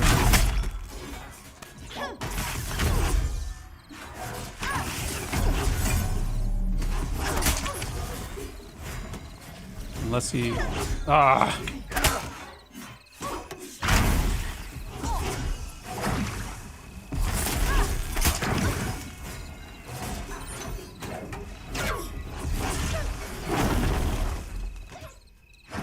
Those guys are a pain.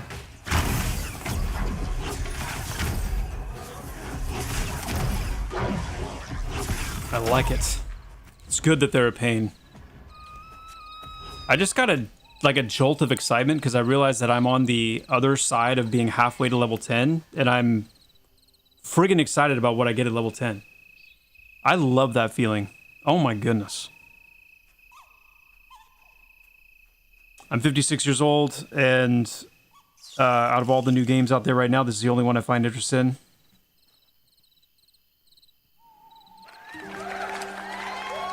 Well, just know that that is an amazing thing to hear.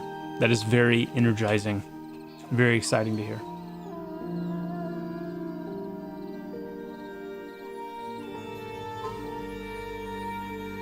Have you thought about making pets immune to most AoE damage? Yes, and we're not going to make them immune, but we've got a way to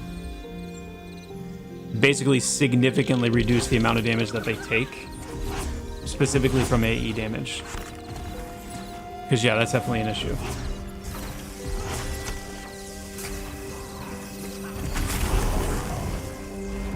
That's part of what we'll be cleaning up for spring.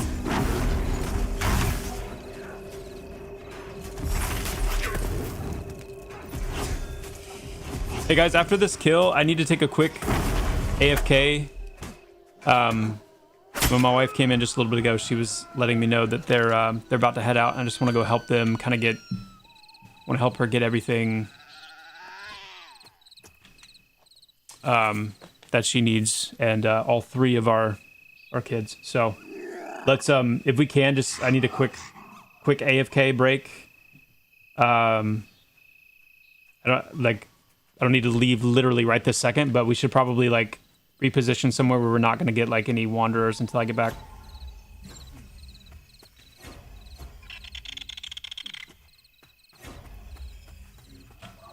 Okay, cool. All right, I'm going to go ahead and take my AFK. I will be back in just a couple minutes.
Okay, sorry about that, guys.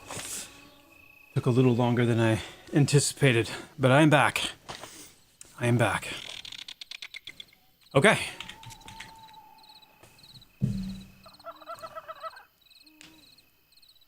All right, let's see.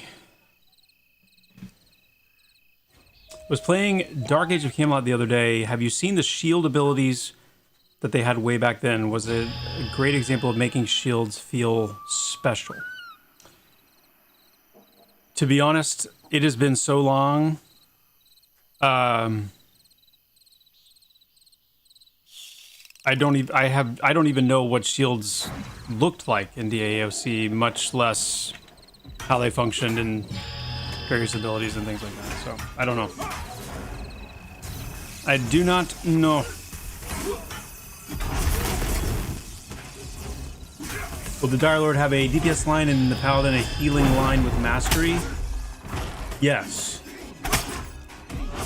Yes. Alright, just wanted to rethink that real quick.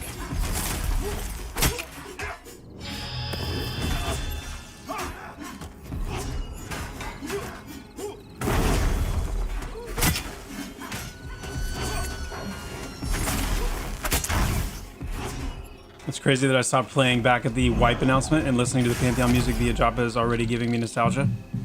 Nice. Very nice. At what point does player engagement become manipulation, and how do you draw that line when designing systems? That's a really interesting question.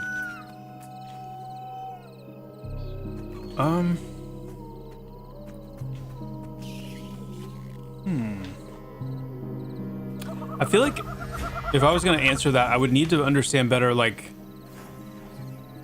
I don't know.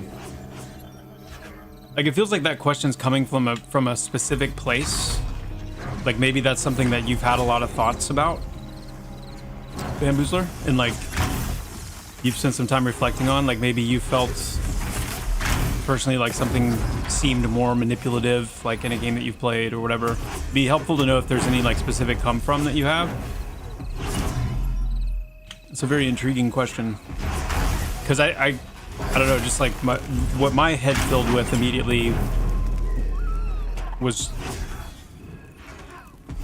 it seems like that's one of those things that you could almost kind of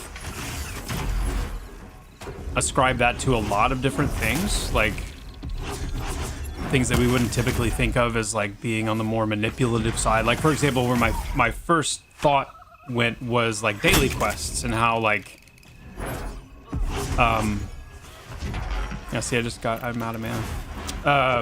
Where daily quests can feel a little bit manipulative to me because of the way they play on that kind of FOMO, that constant sense of, you know, I need to be logging in, or I'm going to fall behind, or I'm going to lose out on something, that kind of thing. But yeah, curious to hear what your thoughts are. Threaded hemp shoes. Sick. What dropped these? 1 stamina. Yes. Yes, please. Look at those threaded hemp shoes. Okay. Oh.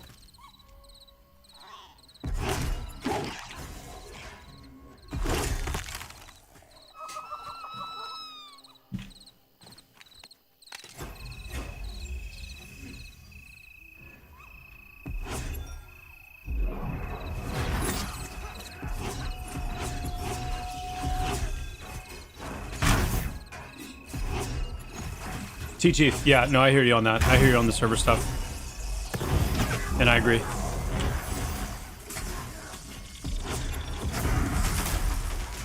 Since you are adding pushback, spell pushback, our caster is going to get a quick cast ability or effect to make next cast instant. There will be a lot of really cool nuances and things like that, yes, that you'll be able to use. And, you know, you'll have pushback. Spell pushback is being built in a way where we can, we'll be able to itemize for protection from pushback via like stats, like a stat. There'll be mastery options to, you know,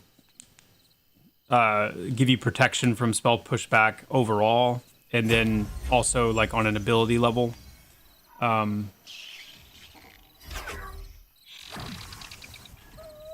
So yeah, there'll be a lot of, and we'll be adjusting some things with the casting tanks as well. So like Dire Lords and Paladins, we'll be making some tweaks to kind of make them, put them in a little bit of a better place with their tanking, so that they're not, you know, overly affected by pushback, because that has such a severe effect on tanks.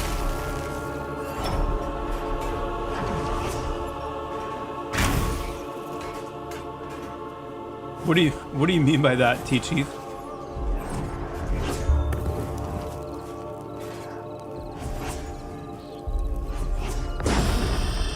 Yo, grats.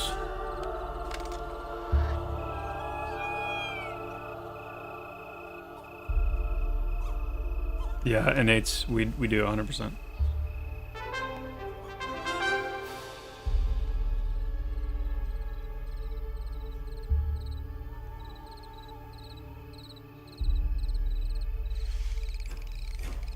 Hold on, wait. Yo, what's up, Crit? Have we considered giving you, Crit, early access to test the Bard? You know what? I'm going to be completely honest and say the truth is that specifically has not come up in conversation internally. So, you know. Yeah. Yeah, you bet, Jeffrey. What are the two trees like for Enchanter? What makes them different? Wanting to peek into the mystical land of Enchanter Mastery. Well, true to form, I'm not going to reveal much, but I will say that, yes, one of the branches of Enchanter Mastery has quite a bit to do with charm.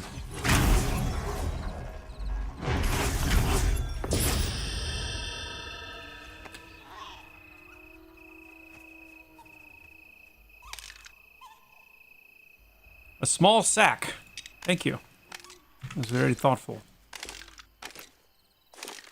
It's called a small sack, and yet it's like...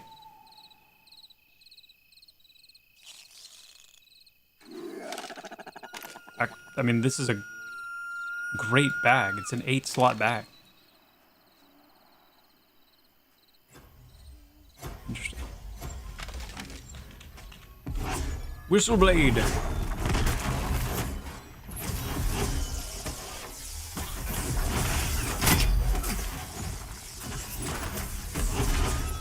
If Cody can give cleric the effect more color than white, I'll be sold.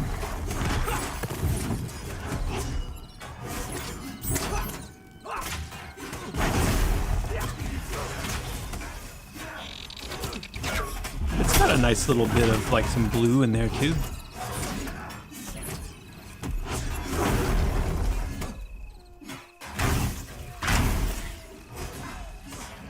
Yeah, it does. We are in the land of giants, indeed. I mean, it is the halflings after all. But Wild's End is known for its massive size. You know, it's trees, the insects. So, you know. Plus the Galdassi. I'm assuming this was obviously a Galdassi satchel at one point in time, given how large it is.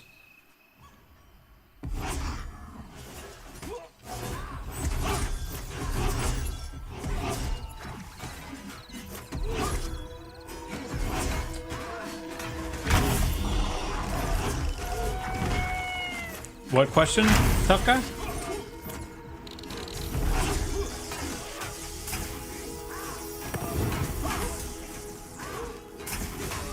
You like what question? The question of how much money do you think I'll have to pledge to get the spring date out of him? Is that the question you're talking about?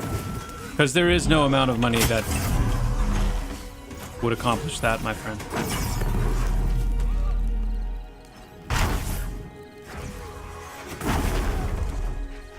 Go ahead and delete that guy real quick.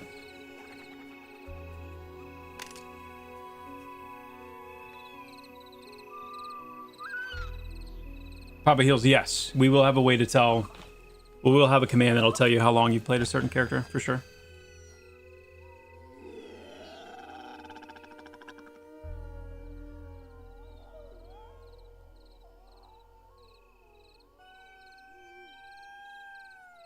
Ayo Mori with the Prime. Thank you so much for the Prime sub in the 3 months. Please tell me the Dire Lord will wear plate. Yes, the Dire Lord are going to be able to wear light plate.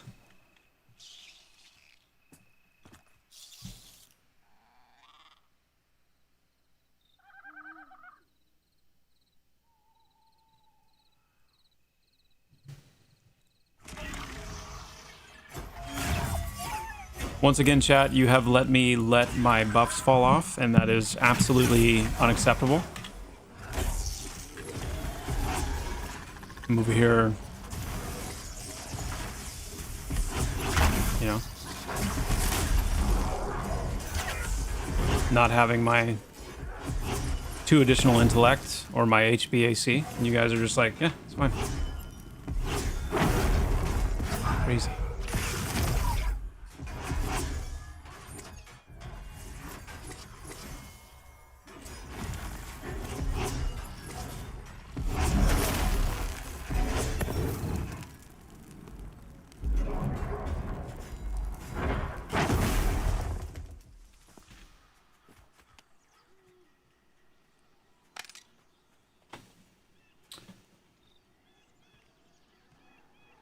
Hey, what's up, Tanhawk? Good to see you. Good to see you.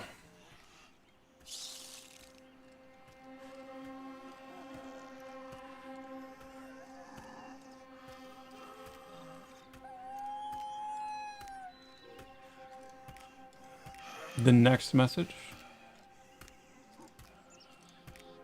How much input until the devs or creative director changes their view and go away from their vision? This is what I thought of when I heard the question.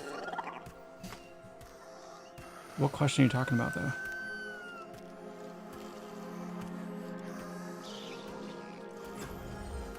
Not sure. But,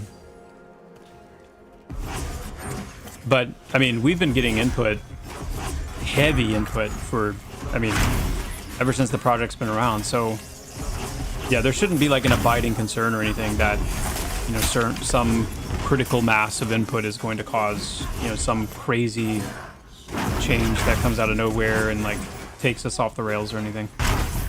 We know what we're doing. Like we know what we're making. We know where we're going.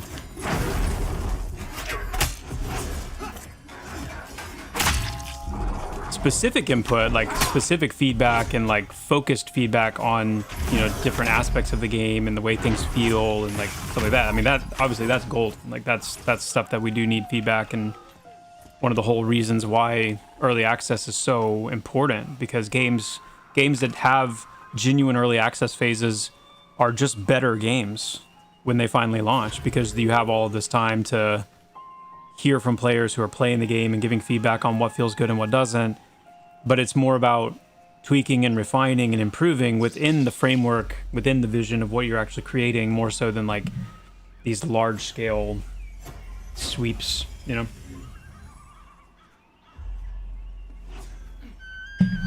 Yes, Crazen light plate. Yep. Where do illusions fit? That is part of the part of waiting to get the full kind of download. Wait, what did I miss? I was just told to lock in. What happened? Oh, this guy. Sorry, I was casting. All right, I'm on it now. Except my innervation is like 5. Guys, it keeps getting... All of these things keep getting resisted. Although, that seems like an issue right now where I'm casting my interrupt and it's being resisted, but it seems like it's still actually interrupting the target. So, there's that.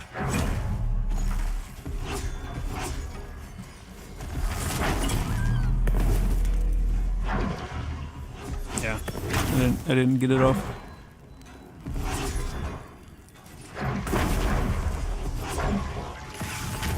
I'm gonna start using that on cooldown actually, whenever I can, just so I can skill that up. All right. Dude, we're so close to dinging.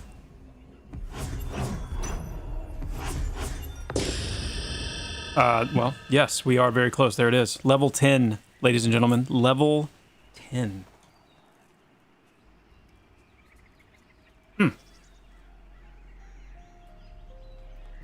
12 damage staff, huh? I might roll for that if it's contested. That staff is a it's a little bit of an upgrade from my 4 damage dagger.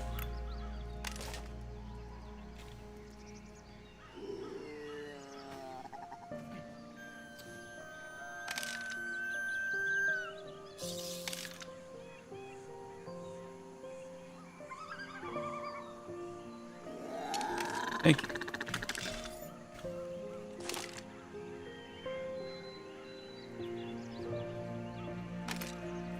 Yeah, as far as content creators go, like, the thing that content creators need to understand, in my opinion, so take this or leave it, but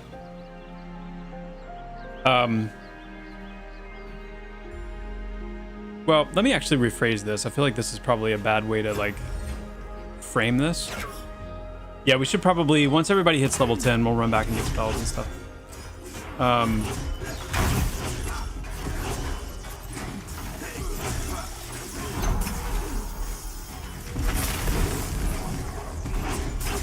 I enjoy content, let me frame it this way. I enjoy content creators personally that do a good job of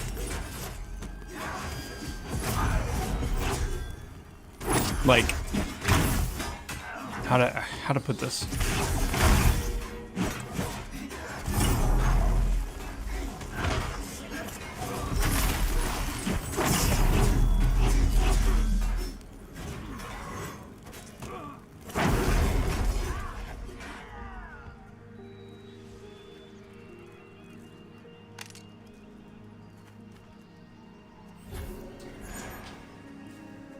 Content creators who prop up something that they are actively doing, actively playing, actively investing in, whatever,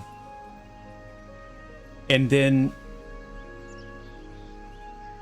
use that to like bash or tear down something else. That's, to me, that's not, like, that is a form of content creation. Like, there are audiences for people who like to, they like that energy. They like to go somewhere where they can hear somebody talk badly about something. Like, purposely, like, yeah, like, tear something down. But for me, like, if I'm interested in a game,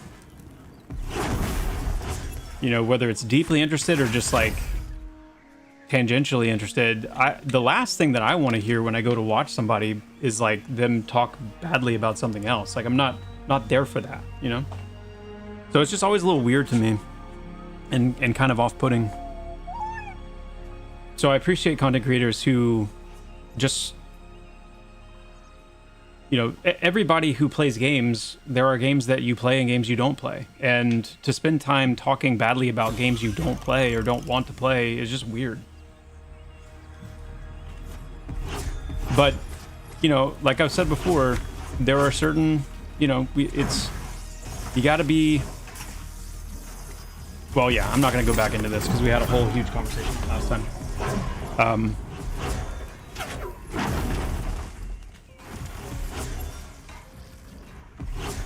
So I'll just leave it at that.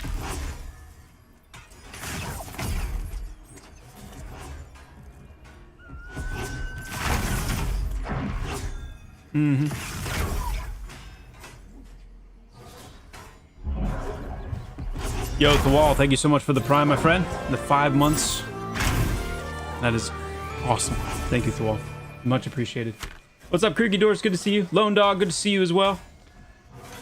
We're doing good. We just hit level 10 on our wizard. Still loving it. I'm excited to see what we get at 10. Feeling the power. Joppa, trying to plan healer post-wipe and just wondering if there is still an intention to review healing balance as part of the spring. Oh, yes. Oh, yes. Definitely. Healing is a big part of what we're working on.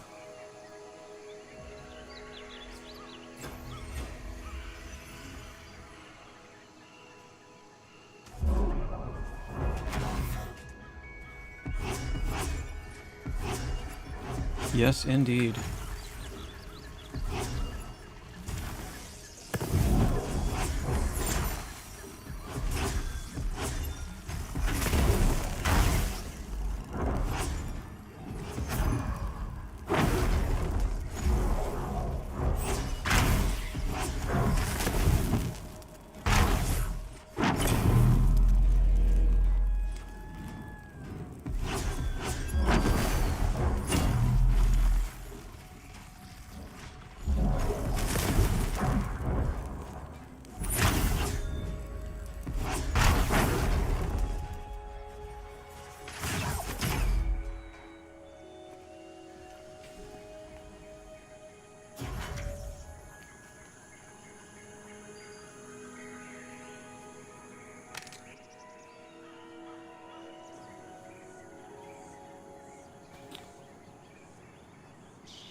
Not for spring, Shane. Not for spring. Oh, yeah, Phoenix Fire. Yeah, I forgot about that. I think it's okay to do... It's okay in an initial review type of content. Whether looking at the trailer, something coming out, or how you felt about it when you played, but a long chain of shitting on something I don't get. Yeah, no, Yes, exactly. That's...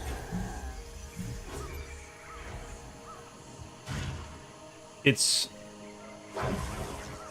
Yeah, it's, and even, and that's why, you know, we'll talk about Pantheon for a sec.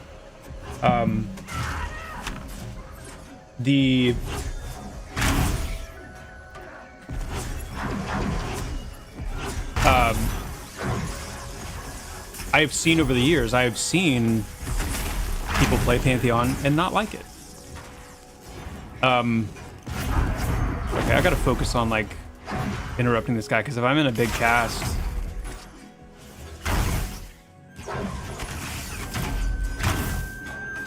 I like how nervous magic is hitting harder now. Oh, up. Okay.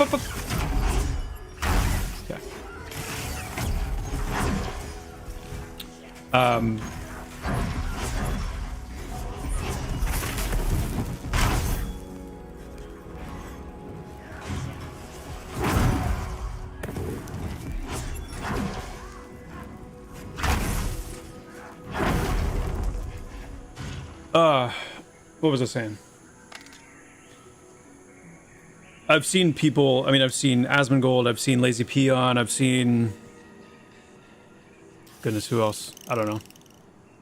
I've seen people with massive audiences play Pantheon at different points in the journey, and who have had pretty scathing opinions. Granted, you know, these were at earlier points in the project, and you know, the game today plays much differently, much better, much more polished than it did in those earlier times. But kind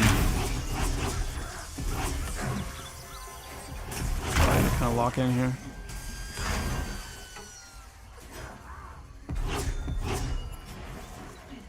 Okay.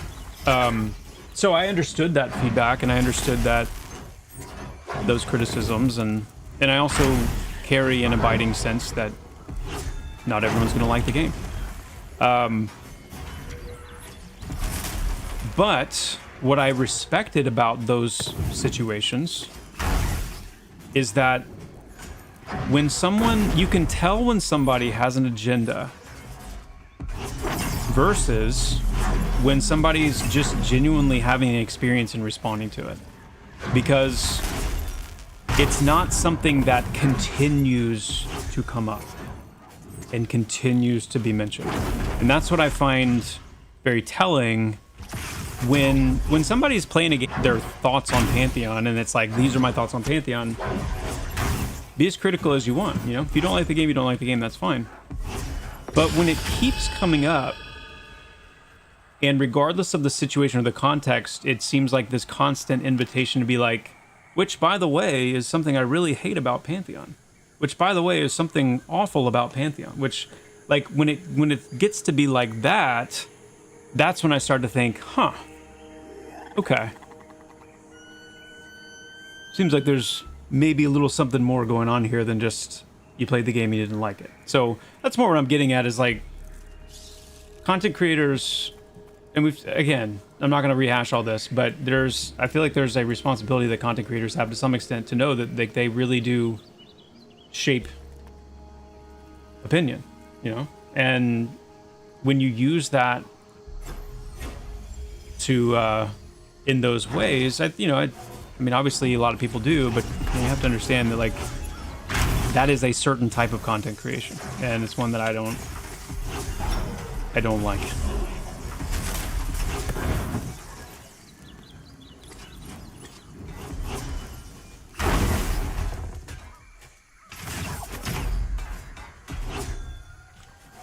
I watched...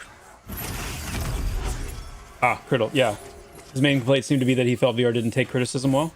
I've heard other content creators say that as well.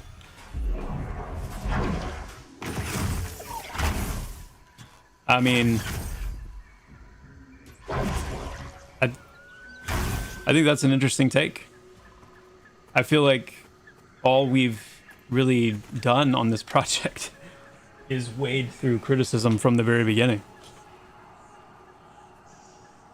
It would depend very much on, like, what that means by take criticism well. If take criticism well means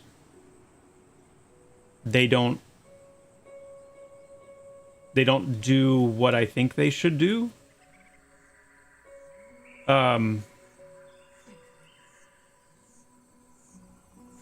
don't know. That's...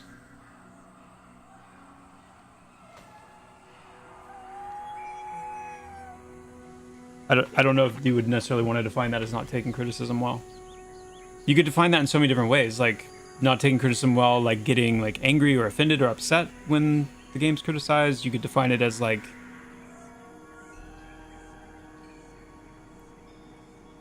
again, like not doing the things or changing the things that are being criticized. I'm not sure. I don't want to discount that feedback. I just don't really fully understand what it's based on.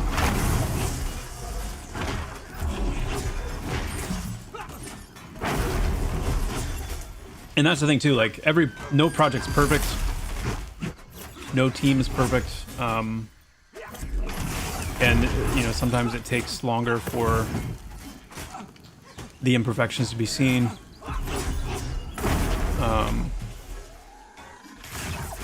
And at the end of the day, the point is not, you know, the point is getting the game done. The point is making the game and getting the game out the door, not, you know, having a perfect path to get there.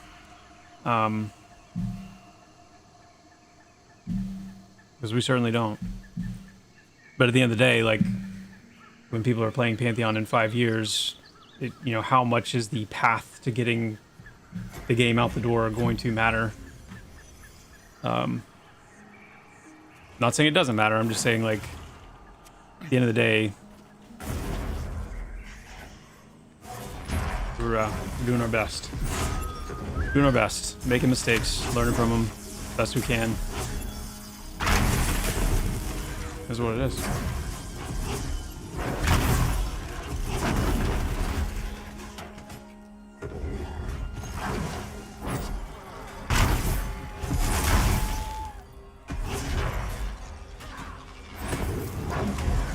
Oops.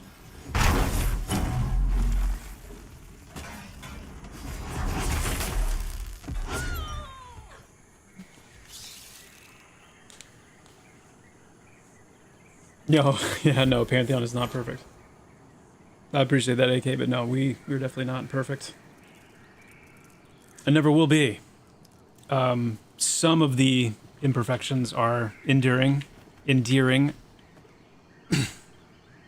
these styles of game, but I just want to make a good game. A good game that can last. That's what we want.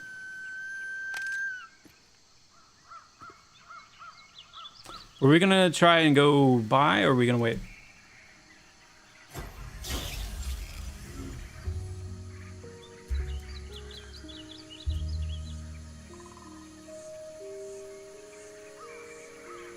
Yes, McGeezus, yes. Definitely still planning for the Bard.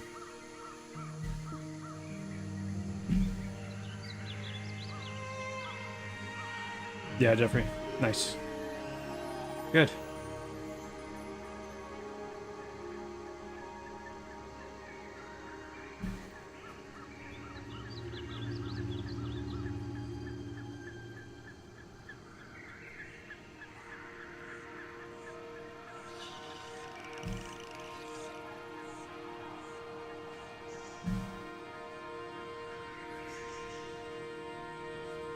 Oh, cool. We're still waiting on 10. Got it. Got it.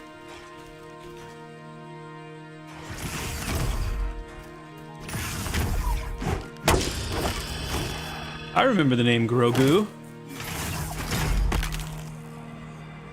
That's you, Burgomeister. Grogu. Okay. Okay.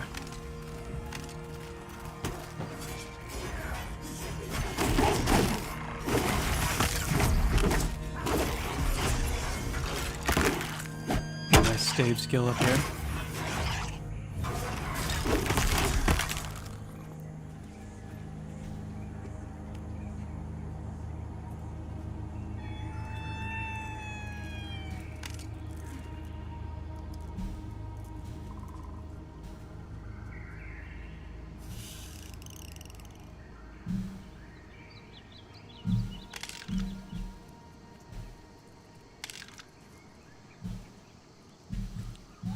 What? Oh, I've already got that. Okay. What I need is some legs. I need some legs. I want to look more robish. Or robish.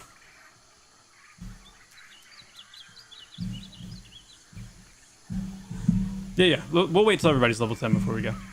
For sure.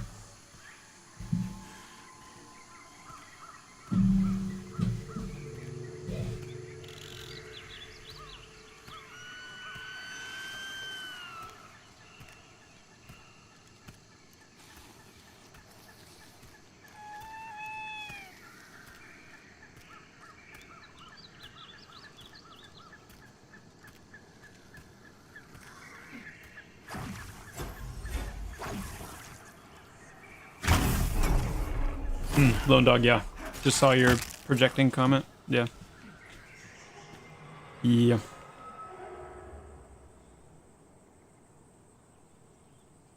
What's up, cut off your head? Just hit level 10 on the wizard. This is our second hardcore run after the tragedy of yesterday. And it is going well so far. Durst Smelts. Sorry, I missed your Missed your comment. What do people think about the idea to be able to buy a map of a region, but it's just a map which doesn't show your position or anything except the landmarks? In my opinion, this would help until you're able to learn. Also edit the map markers.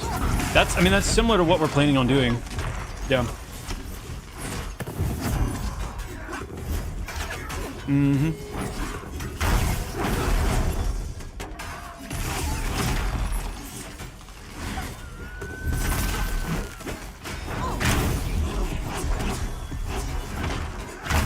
I'm not gonna waste that focus. Here we go. The experience here has been amazing.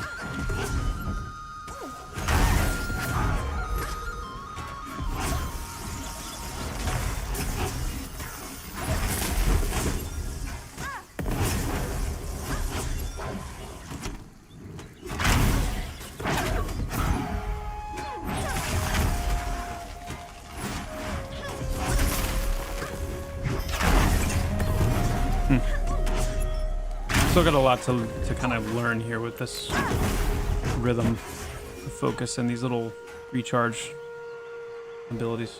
Definitely got a lot to learn.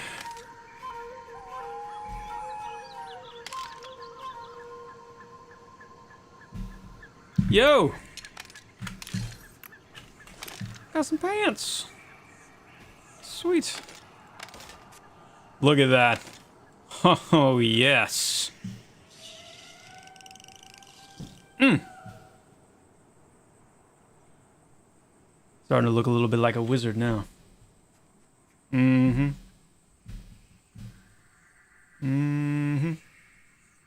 As someone, Finn, sorry I missed yours as well. As someone who's been super critical of VR over the years, I can say this is not true. They are quite receptive and tolerant. They aren't tolerant people, just hate posting, nor should they be. Yeah, I mean, I don't know that anybody really enjoys hate posting, you know? 7 stream streak, cut off your head.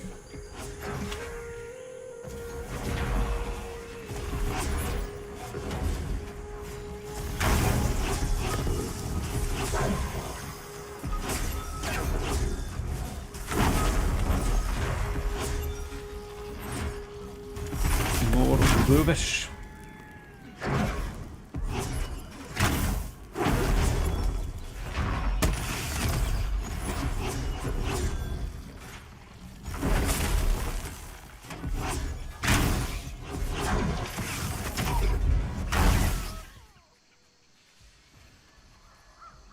Will the current items that are supposed to drop as schematics be fixed in the spring patch?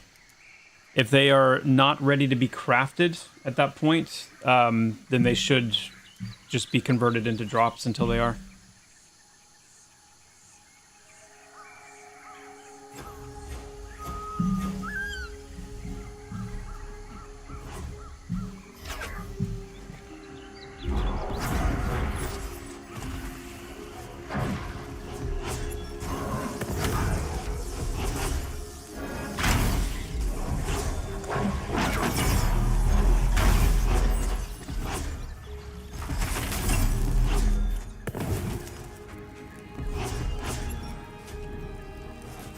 Is there any loose idea on when this game will launch 1.0? Not that we are sharing publicly yet.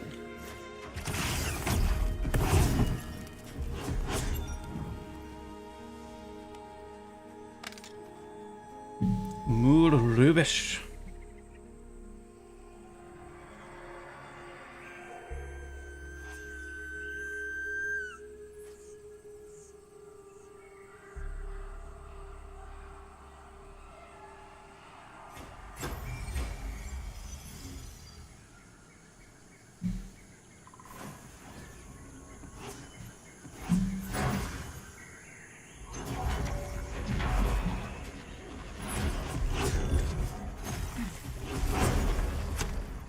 Did I see somebody say Basram had put out a new video? Did I see that?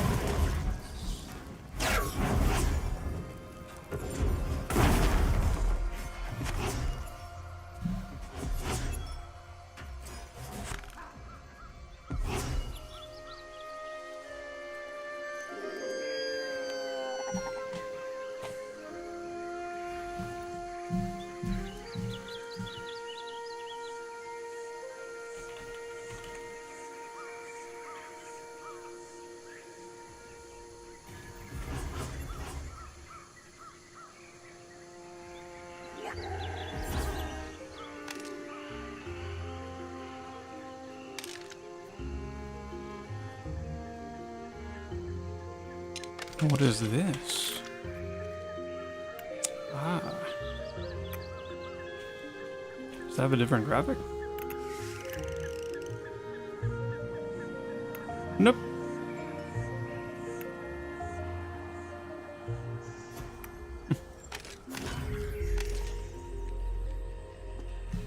Mm-hmm.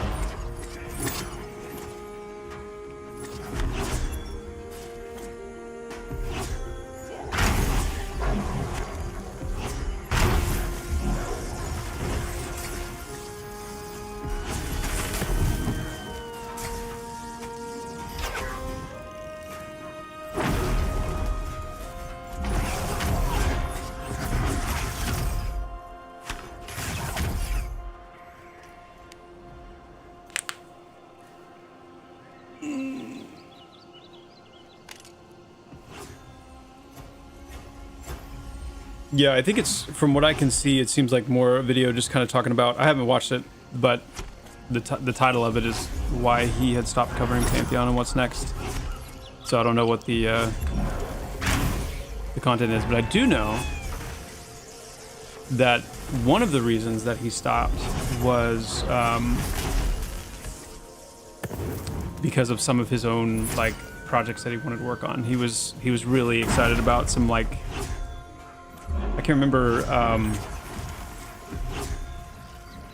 don't know if it was like a tabletop or board game or something, but he was passionate about working on some personal projects, some things that he wanted to do for either like a board game or a tabletop game experience.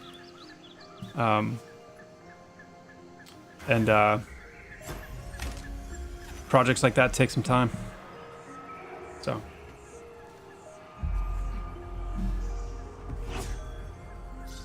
Which I think is super cool. I mean, we need more good tabletops. Good tabletop games, and more good tabletops in general. Just tabletops. Yeah. So it's exciting. I'm actually really excited to follow what he's working on. I can imagine somebody who has the kind of passion that Basgrim had, and like the way that he covered Pantheon and how excited he was about it, and all the creativity that he brought to covering it and everything. To see him take that and pour that into an endeavor like that is going to be really, really cool to watch.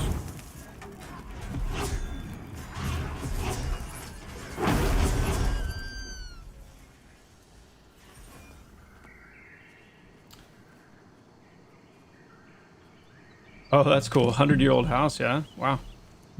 By the way, Joppa, thank you for all the hard work on Nightfall Crypt. Can't wait to see more versions. Yeah. Yeah. Conrad did a really good job with the general design of that place, the inspiration from it. He actually just came back from a little trip that he went on where apparently he went to a castle, spent some time in a real castle, and he said that he had already designed another Nightfall Crypt kind of layout / experience just on his phone while he was there, because he was so overwhelmed with inspiration. So excited to hear more about that from him. Gonna be good. But yeah, glad you guys have been enjoying it. For sure.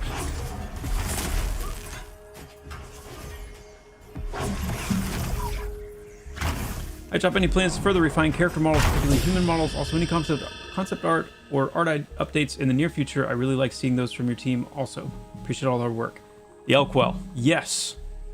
Yes, updates to character models, including the humans, is something that we are going to be getting a lot more serious about this year.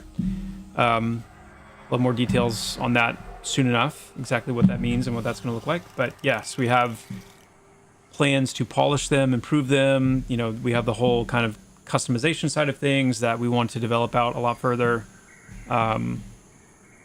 That also corresponds with like improvements to the player animations and those types of things. So yes, that's something you will definitely be hearing more about this year.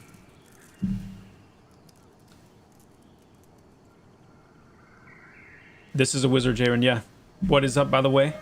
Good to see you.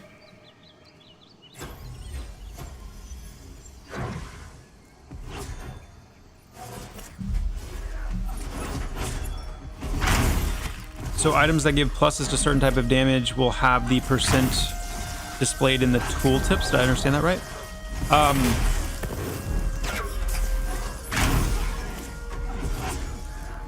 I'm not exactly sure what you're referring to, Porter. We did talk earlier about... We were talking about mudflation and stat contribution, and I think I mentioned something about in Mastery having options to boost certain attributes in Mastery. And I think I made mention during that about stats like pluses to specific types of damage. So like, you know, getting an item that has plus fire damage. So for example, I'm playing my wizard and I'm really enjoying and locked into like the fire shock kind of weaving. Then, you know, I'm going to be seeking out items not only that have the attributes that I want, but I'm going to be looking for like plus fire damage, plus shock damage, things like that. I'm also going to be making mastery decisions based on boosting those types of damage, right?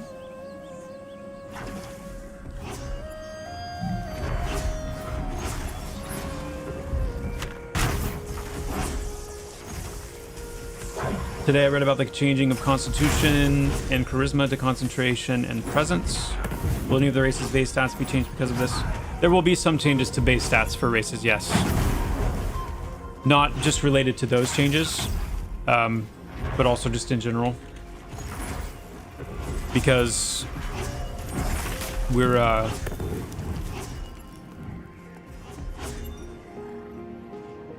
like, race will still play a role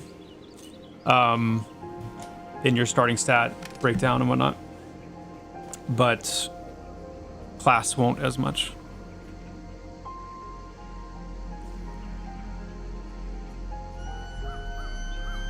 But Monkey, I don't know if you're still there. Good Monkey Morning. Are you excited for random question of the day? Project Gorgon and M&M are definitely old school, perhaps too much, but do those games offer anything that Pantheon will not?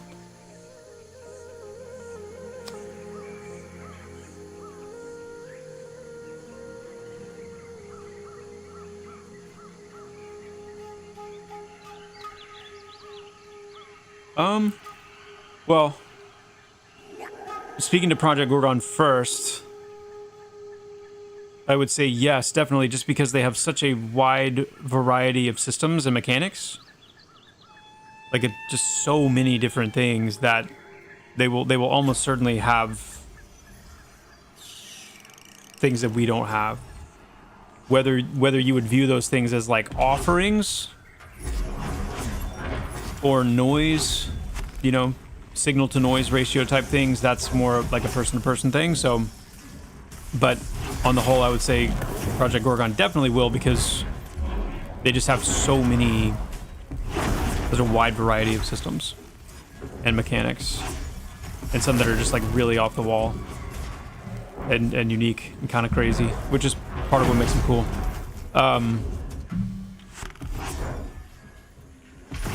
Part of what makes it a cool game. When it comes to M&M, I don't know. Like, I know fundamentally there are some differences related to like you mentioned in your question when you said, you know that they're old school games, perhaps too old school, but that in and of itself is a feature to some. How old school a game is and feels is a compelling feature depending on who you are. So I would say I don't know enough about... I've never played Project Gorgon. I only know what I know about it through things people have shared with me. I've watched some streams, especially recently when they had their big kind of swell.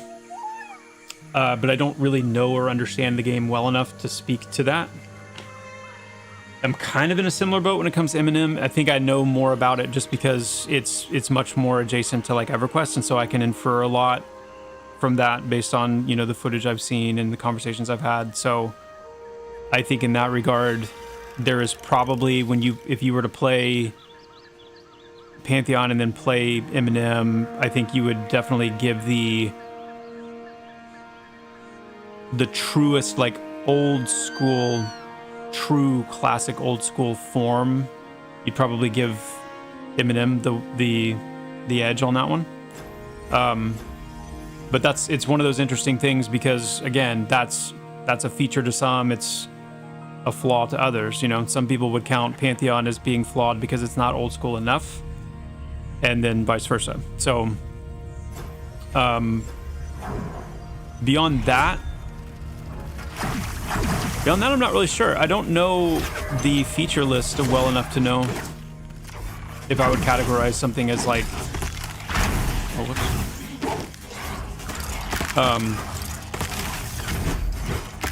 Something that is offered that Pantheon isn't, because I interpret that question as kind of like a what...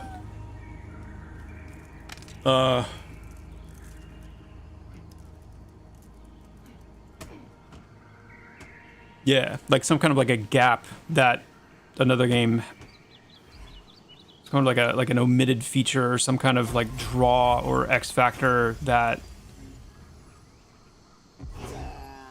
I'm not sure.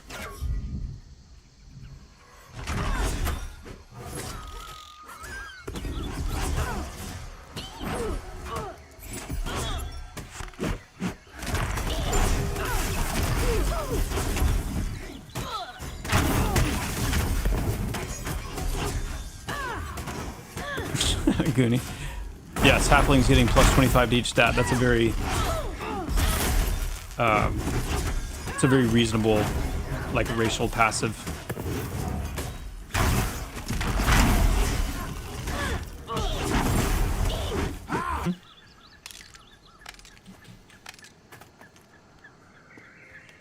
No, I didn't ignore you, Bum Monkey. Sometimes I just miss them.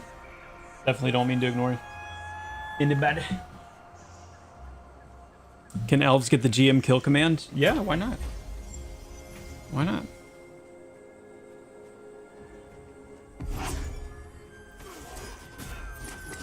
Can't wait for the restart. Yeah. I feel you on that. I am very excited as well. Very excited.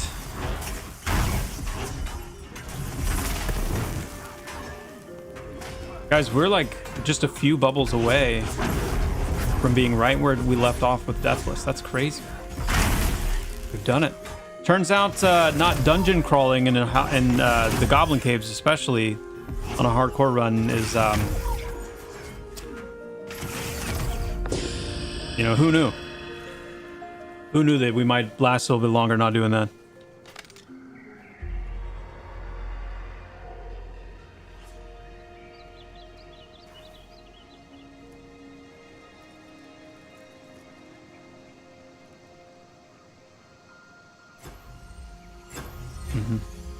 I'm very, very, very curious how the feel of Pantheon is going to change when come spring, you know, not having this elite mob category, and how that's going to change, like, how much more, like, how big this game will feel. Because I think one of the things, I mean, honestly, that makes Pantheon not feel as massive as it is like world-wise, is because there's just so many places that you can't go, even just to poke your head in there and explore, you know?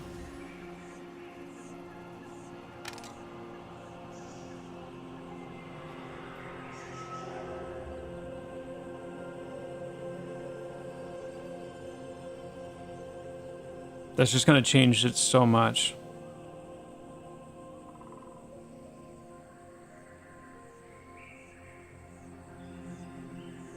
X Factor is a great way to put it. The Project Gorgon example of wide skills is the example I was thinking of. Okay, yeah.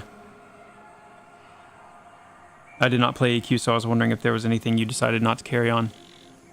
Yeah, I mean, honestly, not really. Like, I think Pantheon has... Unless I'm just, like, embarrassingly forgetting something, like, crazy, I think Pantheon has pretty much all of the components of EQ, just not... Well...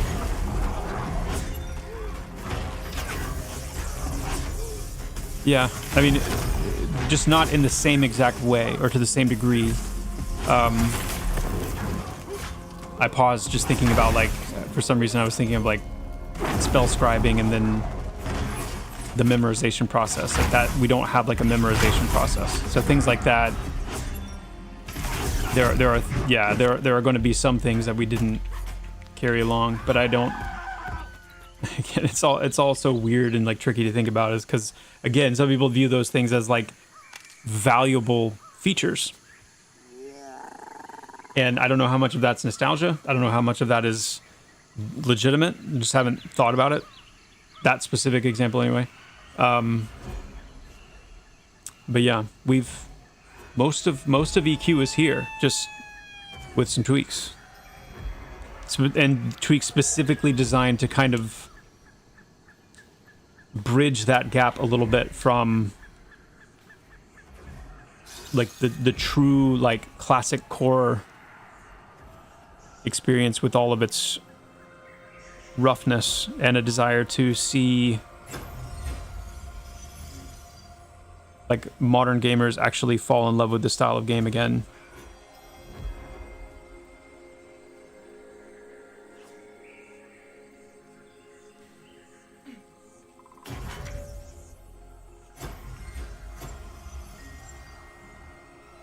Wait a second. I feel like Oh, no, never mind. For some reason, I thought one of the questions you guys asked earlier popped in my head, and I thought that I had forgotten to answer it, but I think I hit it.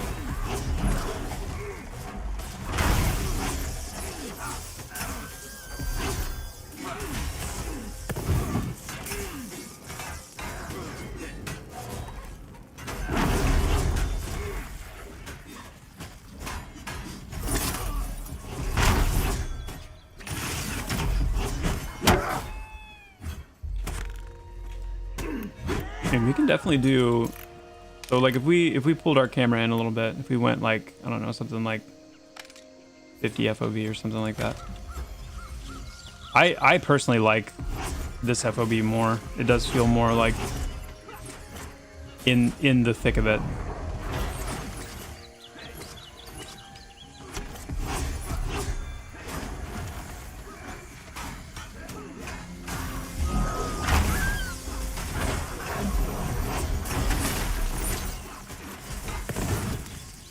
Question, at what point does player engagement become manipulation, and how do you personally draw the line when designing systems?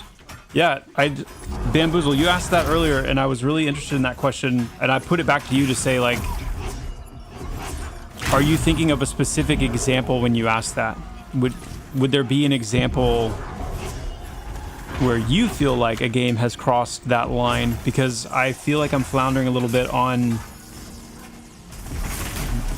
like, where and how to engage with that question, because my mind just kind of fills with lots of different possible, I don't know, ways to think about it and answer it. So I mentioned daily quests earlier as, like, something where my mind goes to say, like, okay, daily quests definitely feel like an idea that ends up in more of a manipulative kind of a situation as opposed to just the joy of like a game's design. Yeah.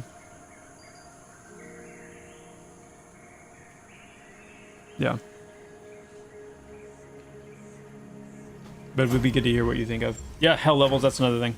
It's another thing that we didn't bring. That, again, some might view as a feature. The thing with Pantheon is that we have to be careful about ways that we inflate and prolong the leveling process, because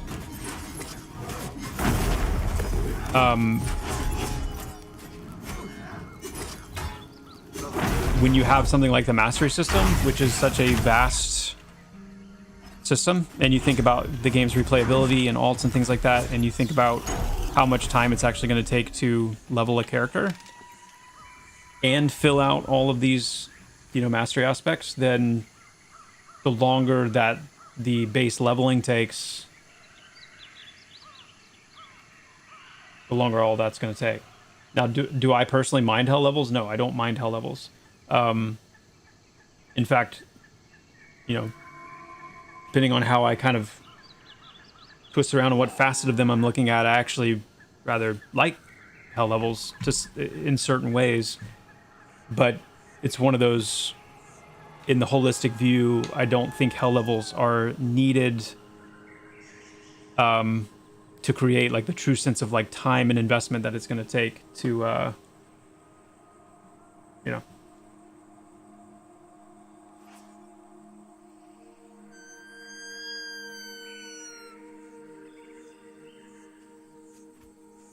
Can you play first person? Yes, you can.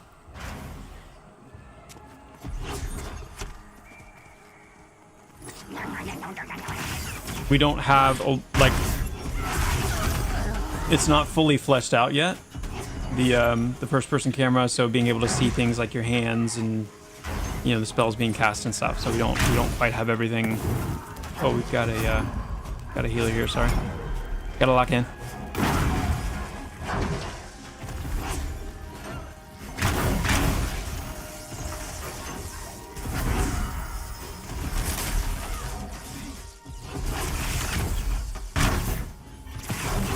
I don't particularly like playing in first person myself. Like I don't enjoy it, but we do support it.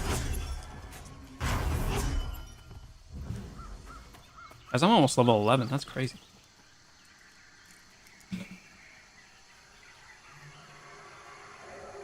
Yo, Crushneck. Hey, thank you, my friend. Appreciate that so much.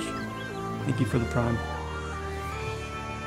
Spring gets closer and closer. Yeah, you bet, Bamboozle. Great question.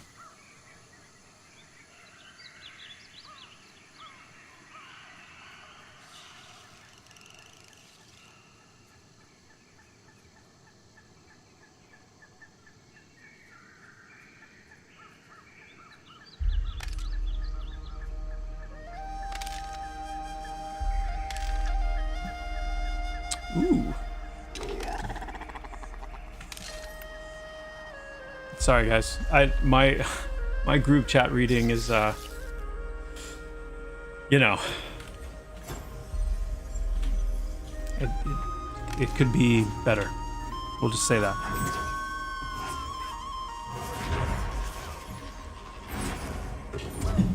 Yeah, it's a 1 out of 100 skill, and it hasn't gone up yet. I keep waiting for that. See at least one skill up, and it hasn't happened yet. Yeah, I love this field of view. In fact, I know a lot of people don't like it, but I really like it. It feels a lot more like engaged. In fact, I totally forgot to put it on this field of view because I would have been using it. But you feel much more like, you know, and even just like feeling like you're here with this group of people, you know, standing with them. You just feel that much more so like this.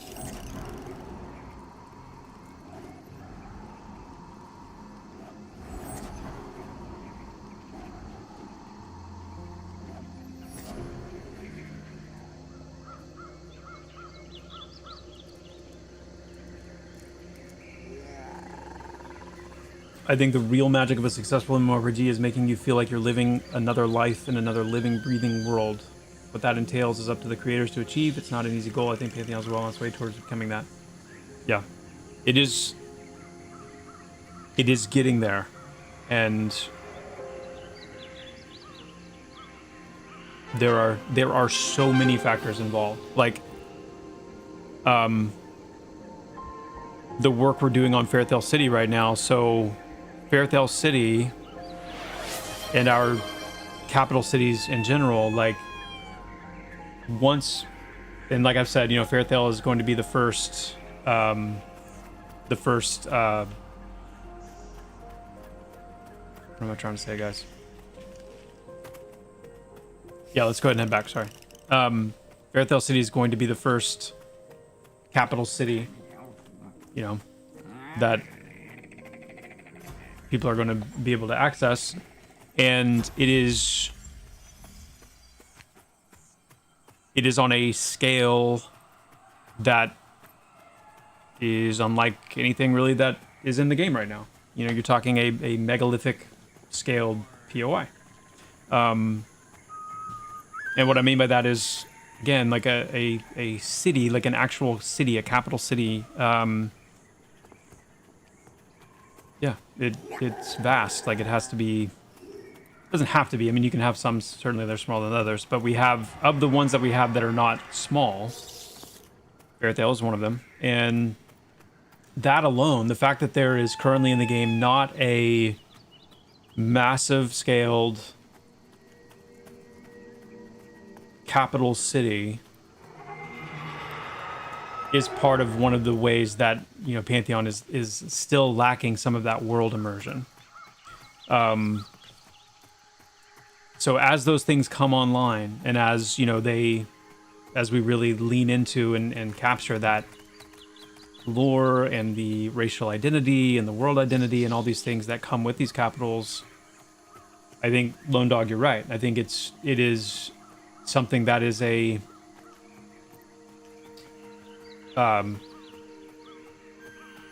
not quite there yet thing, but it is something that we are well on our way to achieving. And I think the key is, when it's achieved in Pantheon, I think it's going to be able to be so good. So good.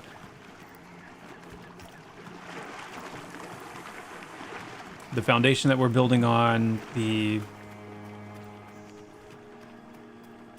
I think it's going to be able to be very, very, very good. So I'm, yeah, it's this constant sense of progression and patience of, you know, we keep taking, you know, sizable, important steps forward, and it's also like, it's not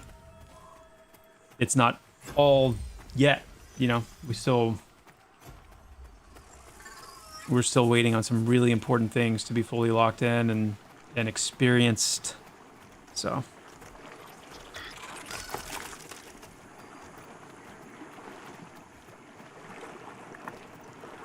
when adopting the game developer lens, it is all manipulation. The question is really about how a player feels being pushed into a single path they are forced to do.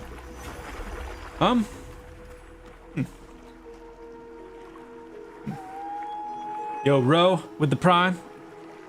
And Kronzik with the Prime. Yo, Ro, thank you for the 9 months. Kronzik for the 14 months. That's amazing. Thank you guys so much. Really, really appreciate that. Joppa, will you be playing on Restart, or do you think you'll be too busy? Oh my goodness, I'm going to be playing. Oh yeah. Having gone over the diary yesterday with stat changes for the spring, I'm really looking forward to testing. Nice, Crush Neck. That's cool.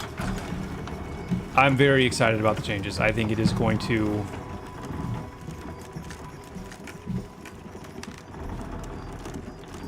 There's such a... There are so many major and minor little pieces that are going to be locking into place. And the sum of it all, I think, is going to be so strong. So strong. Yeah. Wild's End isn't done either. There's a lot more to do here, for sure. A lot of really fun stuff that we're planning to do here as well. Yeah. This is, yes. There is a lot more real estate we want to lean into here. And that's the thing about cities too, and that's been a really fun and interesting part of the process. I'm going the wrong way.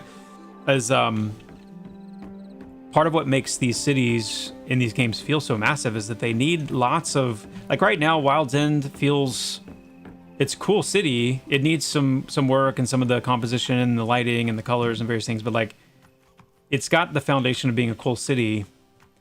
It's going to be a heck of a lot cooler once, you know, a lot of the life and, you know, little things like zip lines and NPCs like actually doing stuff, doing like wild, like halfling type things.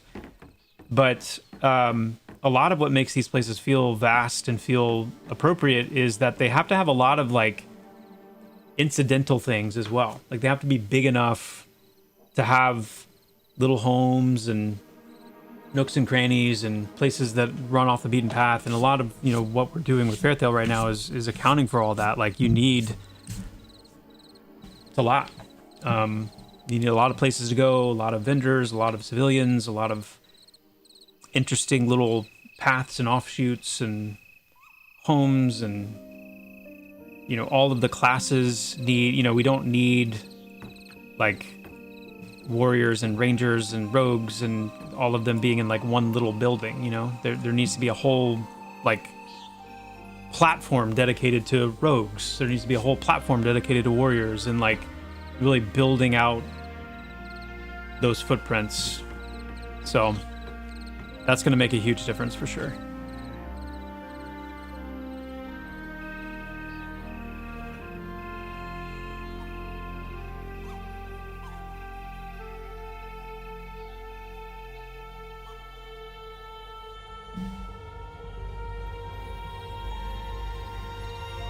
Mm-hmm.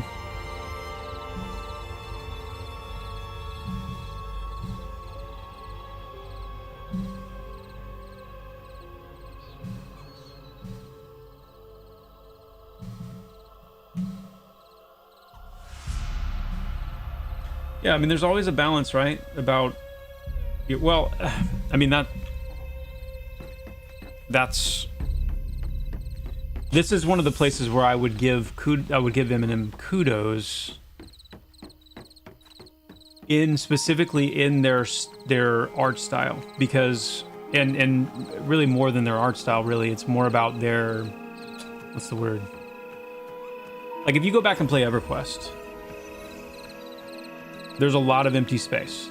There's a lot of places that don't have any detail, or let me rephrase that. There's a lot of places that don't have any detailed props. So for example, like when you look at an area like this, and this isn't even really a great example, somewhere like BRK or other places would be even better, but when you see like pots, pans, chairs, stools, paintings, you know, all of this kind of stuff, little bottles, little knickknacks, a lot of these are crafting stations, but like this is like in developer terms, we would call these like detail props. Essentially, they're set dressing. And one of the things that, if you go back and you play EQ, you'll notice like there's not very much set dressing in a lot of places. With Pantheon, we're going for a level of like detail prop density that is higher. And so when we think about building a massive space, and to the degree that it is truly massive, we have to account for the player scale level of detail that needs to go into all those areas. And that's one of the things that I think, you know, Eminem and other games that have kind of embraced, because it's not a right or wrong. It's just different, and that is one thing that definitely helps to accelerate building out areas and building out very large areas when you don't have as many detail props to worry about, for sure. But you know, again, at the end of the day, it's like that's something that we really wanted to have. So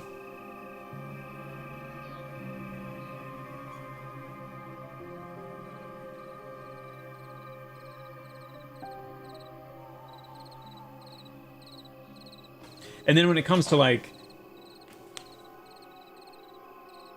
how big a place is, you know, and you guys don't need to hear me say this because I mean, obviously this is, I think, clearly understood. But like, you know,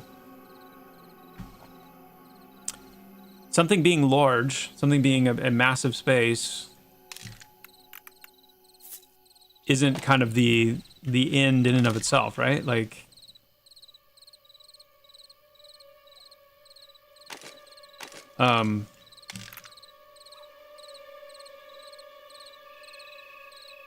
because I mean, you don't have to look any further than Vanguard with New Targanor. New Targanor was ridiculously massive, and it was almost completely empty, and nobody ever went there.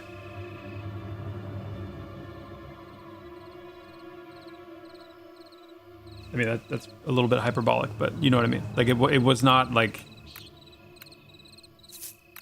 you weren't spending a lot of time headed to New Targanor.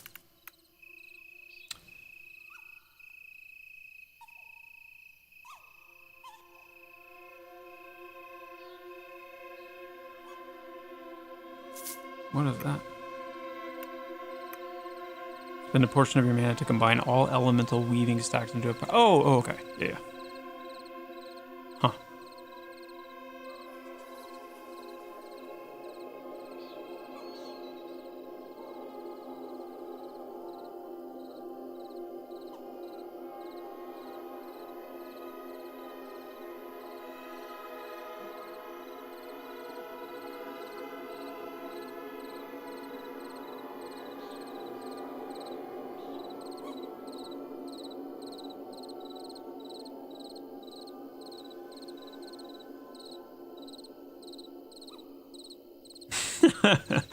Old school.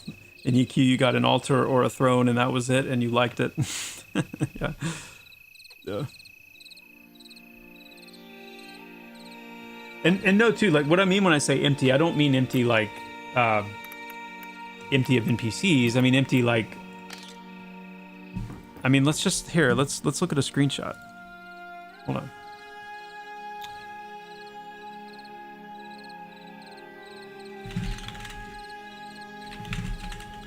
Let's start with Vanguard.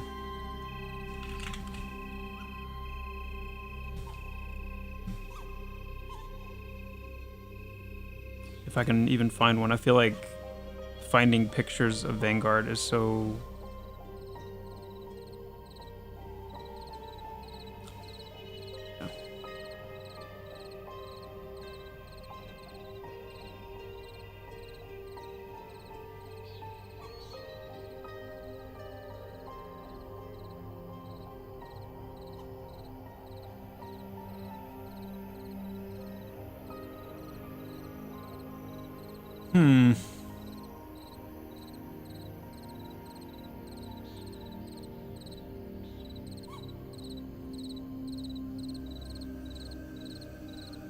Well...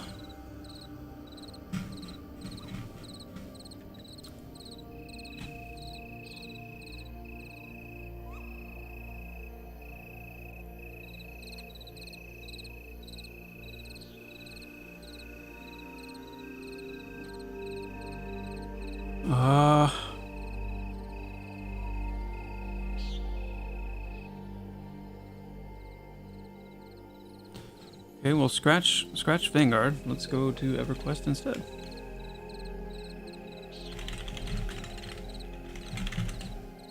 That would be a good example.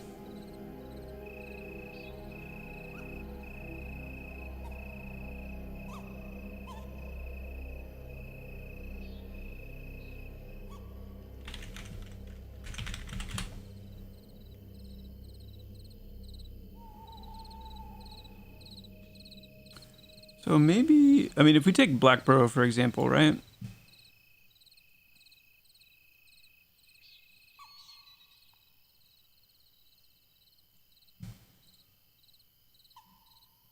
No, that's not what I want to do.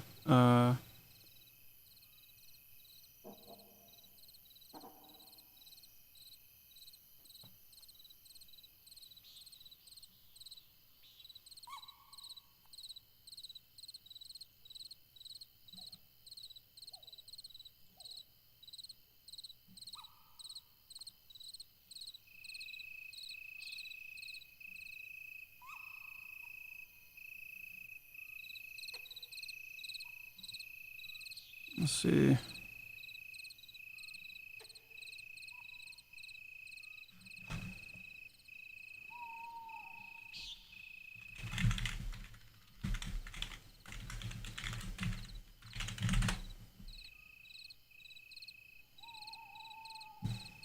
Bum, bum, bum, bum, bum.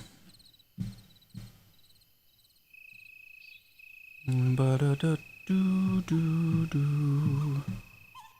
Do, do.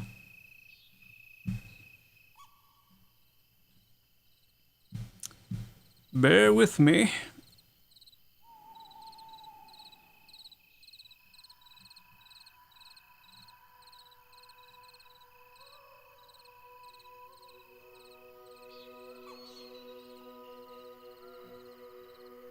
I mean, I think you guys know what I'm getting at here.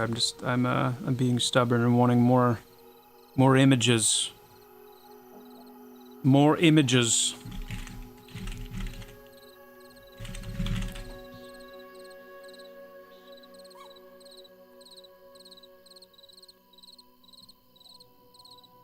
More images.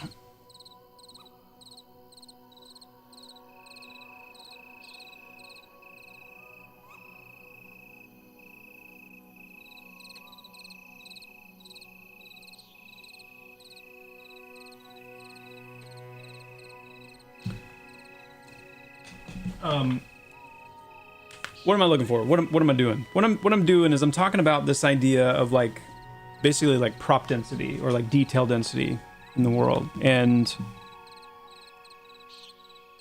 how you have a game like EverQuest that, I mean, in this whole map, I mean, this is a fairly large slice of an area, and you really can't point to a, other than, you know, the trees in the background, you can't point to a single like detail prop. This is just, you know, a bunch of like small, you know, terrain tiles that are stitched together. You've got your terrain textures, but it works, right? Like it works. Like this is an aesthetic. It is a very minimalistic aesthetic. And when you have the game as a whole kind of built like this, the point I guess I'm trying to make is creating large area, creating a massive place that has very, you know, little props, detail props, is a lot easier than creating a massive place where you're trying to maintain like a consistent level of a higher degree of prop detail. And that prop detail is really important depending on what you're wanting. And like I said, it's not a plus or a minus. It's not a right or a wrong. It truly is an approach. And in fact, that's, like I said at the beginning, it's why I think in some cases it's wise to go this route, because it's just a lot easier to make things more quickly.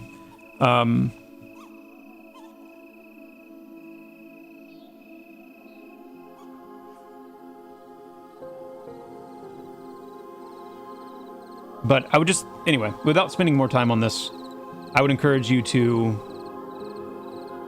you know, if it suits you, you know, to go as you play games and as you look at things and pay attention to certain things, just kind of like take notice of like,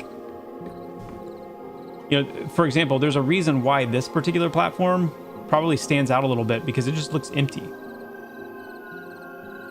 And that emptiness, the reason it looks empty is because in Pantheon you're used to seeing more detail.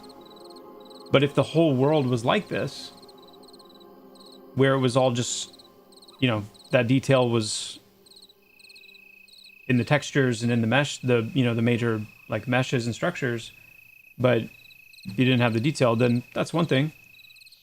But that's just not the route we're going. So, you know, you're used to seeing more going on. Now, the good thing about, in our situation, the good thing is that we can opt to have less detail in certain places and do that on purpose for a specific look and aesthetic, and it actually works really nicely as kind of a foil or a reprieve or a counter to busier areas. But Yeah, it's just different. Wouldn't it be better to get the zones in and slowly fill them in?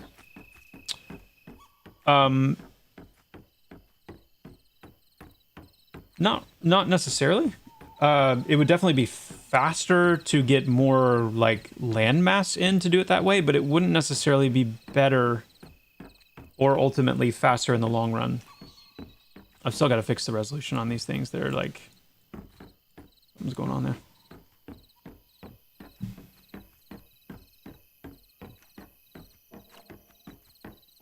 Yeah.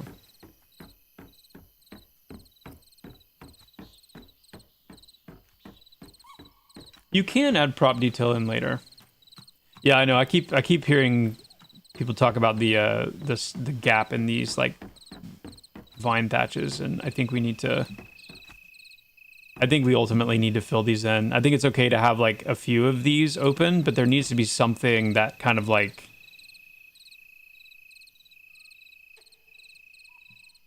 Yeah, like fills most of these in, and then we can have a few places where it's open. But yeah, you know, it is kind of weird to be able to stand there like that. I feel you. I feel you.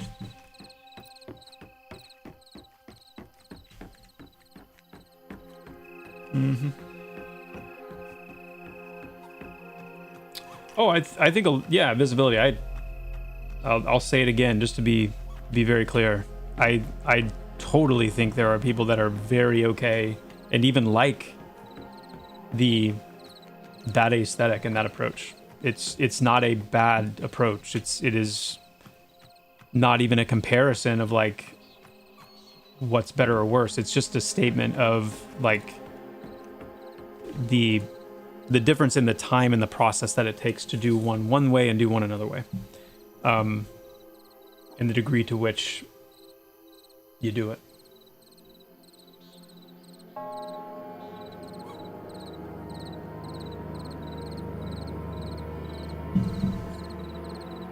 One of the reasons why I personally don't like doing detail props later is because it affects navigation. So if you imagine, like, let's say we built Wild's End, or Sorhireth rather. Let's say we built Sorhireth, but we didn't have any of this stuff sitting around. It was just the platforms. When we want to go place NPCs, we have to have NPCs placed in certain places, and walking and moving around and navigating generally through the environment. We come in later and we start adding a lot of detail props, then we're inevitably going to have to redo and rework a lot of the NPC placement and their pathing, because now we're actually going to be having to have them avoid certain obstacles. Or not, find that, you've placed something and then you come in to find out that there's an NPC like actually stuck inside or clipping into a wall or into a barrel or something like that. So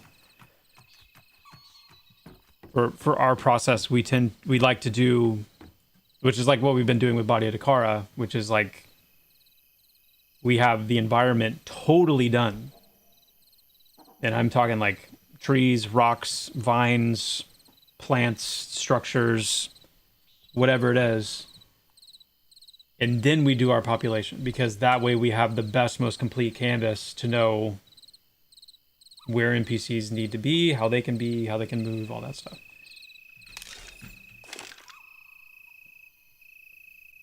Phoenix Fire. Surround yourself in a cloak of Phoenix Fire, greatly increasing your health regeneration. Cool. Blaze. Blaze.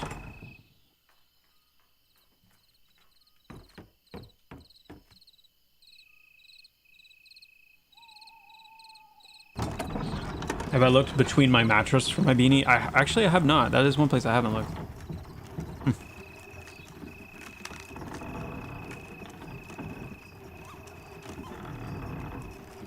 That reminds me of this wild random memory that I had where I was staying at a cabin. It was when my wife and I were still dating, and she invited, I was, my wife's boyfriend at the time, and then her best friend, she invited him, the four of us, to this cabin, and we stayed the night there, and I shared a bed with this other guy that I didn't know, never met him before. And it was, you know, as you can imagine, it was interesting. But like I said, this is totally random memory, but it is what it is. But you'll understand why I'm sharing it. When I woke up the next morning, this dude had all of the blankets, and it was cold. This was like during the winter time. He had all of the blankets, and I had somehow in my sleep gotten underneath the mattress pad, like that fitted mattress pad that you put on top of the mattress. I was using that as my blanket, a fitted mattress pad, and I was like, it was like adhered like to like the top of my chest because I was freezing, and that's the only cover I could find. But for some reason, I didn't have any like recollection of like where all the covers went or getting in that position. I just remember my wife and her friend like walking in, you know, the next morning and like waking us up, and I realized that I was jammed underneath the mattress pad. It was very, very interesting. So, that being the case, it may very well be that my beanie is in between, like underneath my mattress, because I tend to go there at times, apparently.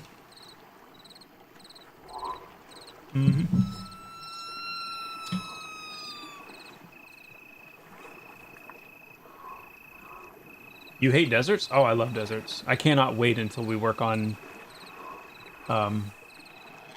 Kaga Sands and the Whispering Lands. It's gonna be so good.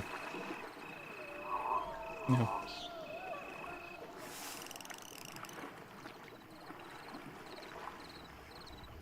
In planes with a clear view, does your Unity server tech potentially allow you to see something 2 or 3 zones over and walk there?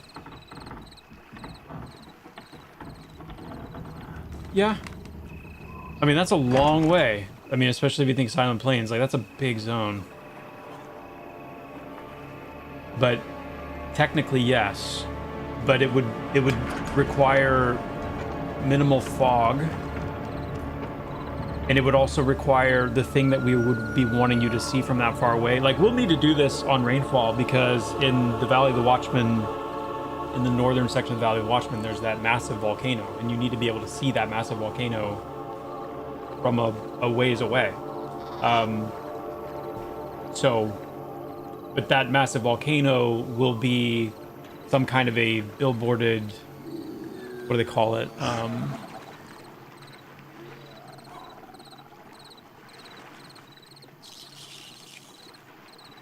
Proxy, I think is what they call it.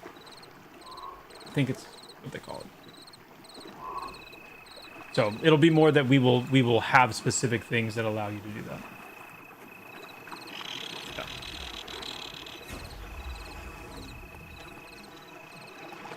All right, what's our plan, guys? We're level 10. Some of us are, or at least are close to level 11. What do we want to do? Let me look at the time as well. I don't even know how long. Okay, so I don't have a whole lot longer that I can go as it stands.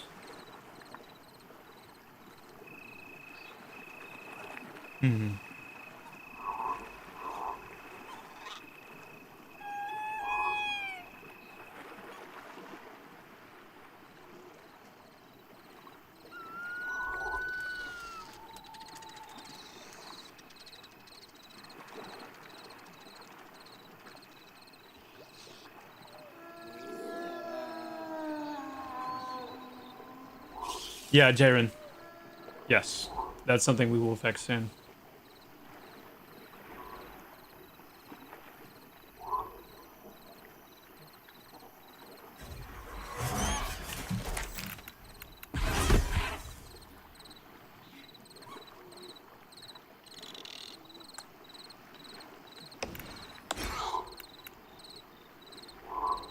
I guess we want that.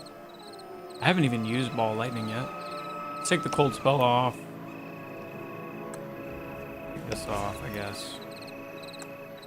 At least to try these. Blaze. What does this do?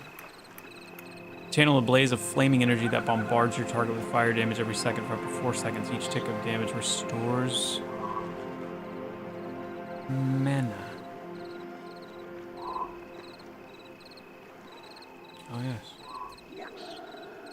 Oh, yes.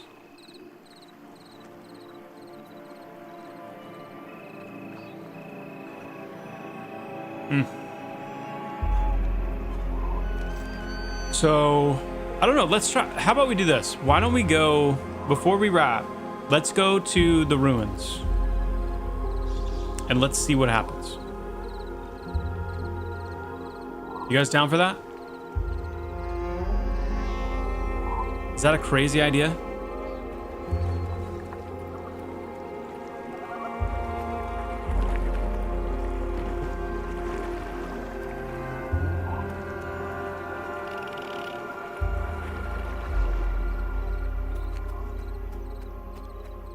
Okay, let's give it a try. See what happens.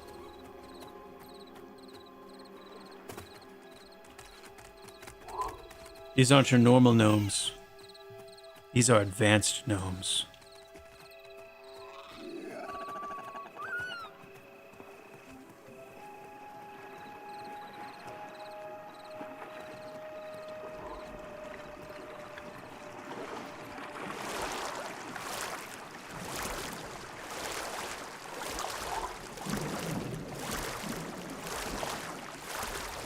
I don't think that's an odd request, Doug. I think that's something, if I remember correctly, like we do have some Sorhireth specific music, but I know we were like really rushed at that point.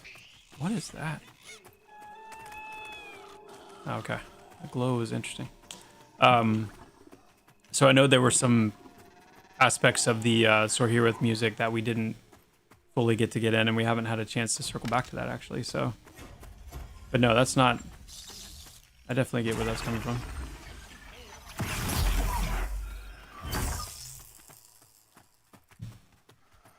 As long as they aren't mechanomes. They are not mechanomes, no.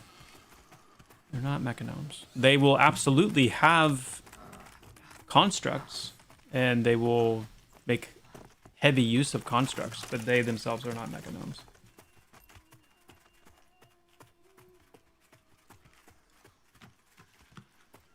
Yeah, Cyclops, it's kind of a meme right now with the Pantheon armor. When I said earlier today that character customization and like, you know, art pass on the player models and stuff, that's something we're taking really seriously this year. Gear visuals and item visuals is also something we're taking very seriously this year.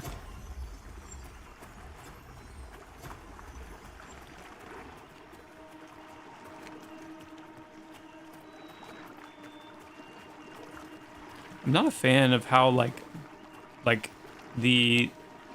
heard a lot of people say there's something going on with like the textures over here in this area where they're like super shiny, and I think we're seeing that right here. Like that's what these shimmering little glow spots are. Really interesting.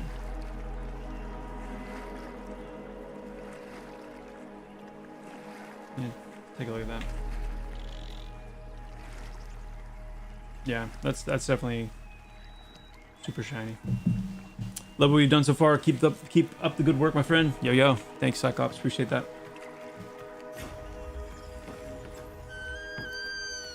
Okay, we're gonna go for these Tide Weavers, huh?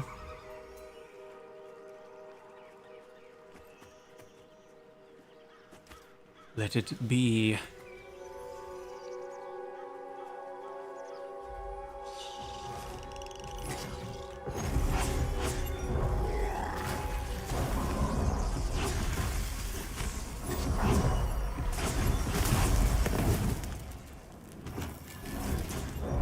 Do we dare try the ball lightning? Let's see what this looks like. This might be a huge mistake, but we're doing it.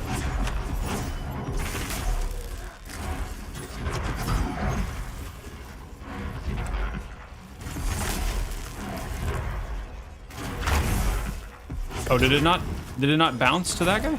That's probably what happened, huh? It didn't bounce. Interesting ability.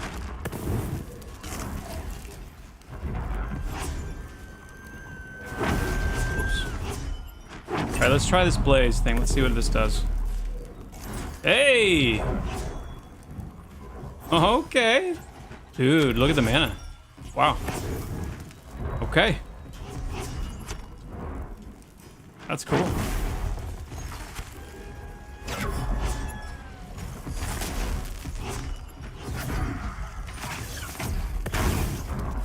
Very cool.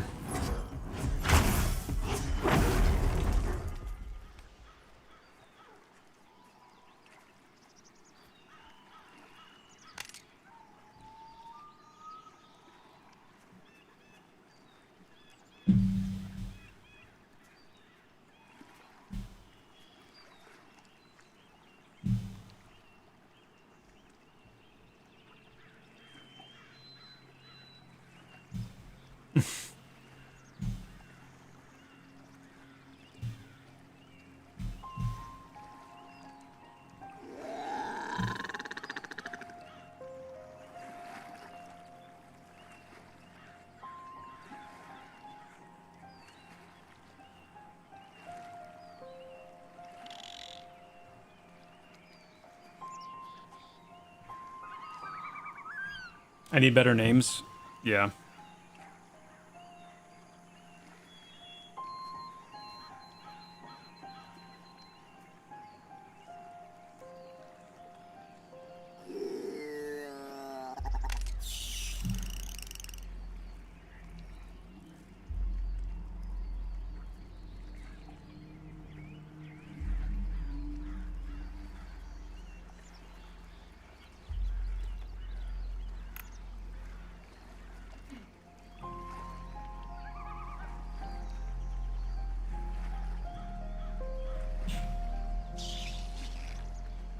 Mm-hmm.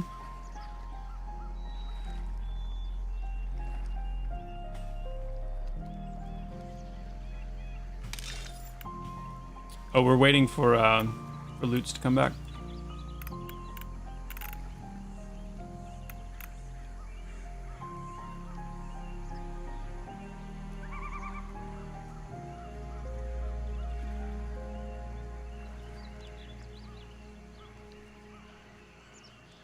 All 4 of the named are on track. Yo. Yo.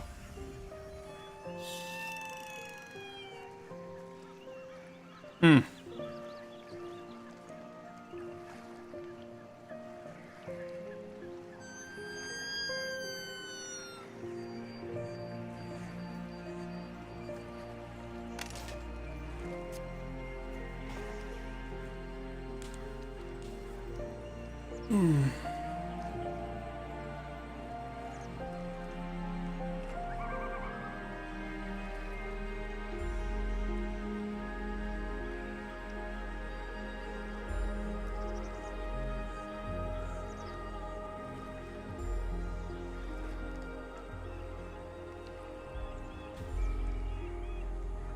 Pantheon spell and skill effects are really nice and not over the top, but I wonder if you haven't left room for particle upgrades with later expansion, etc. No, you're right on. And in fact, one of the things that we need to do, like the current visuals, the visuals as they are right now, I think are perfect for like the max tier visuals. What I think we need to do is create a few tiers that simplify them so that when you first starting out at low levels, like the levels we are here, that it's much more subdued, much more simple, and then ultimately grow up to the level that they are here now. So I definitely agree with that. Yeah.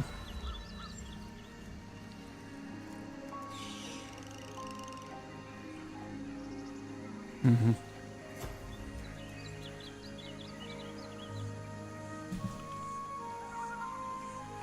Yeah, I hear you. I hear you. Just let me play on the weather effect stuff. I mean, the good news, I guess, in Pantheon's regarding Pantheon is that you know, our weather stuff, even though we've done a few cycles on it, it's still very preliminary. You know, we don't even have like lightning in yet. And there's when you start factoring in things like climate and acclimation and extreme climates and stuff, like there's definitely a lot that we want to do with environmental effects that we haven't quite tapped into yet. Mm-hmm.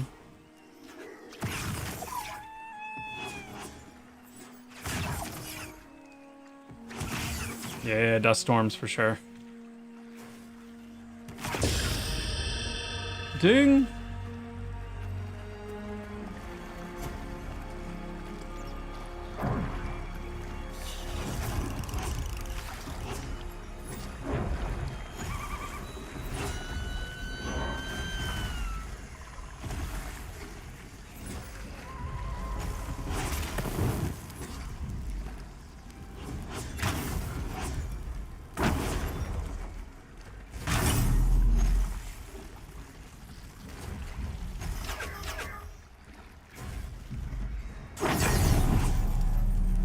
We are now at the same level that we were on the Dire Lord when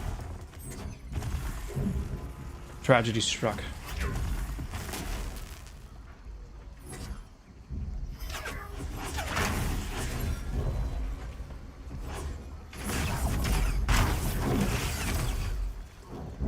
I can't wait for you guys to see Body of Dakara.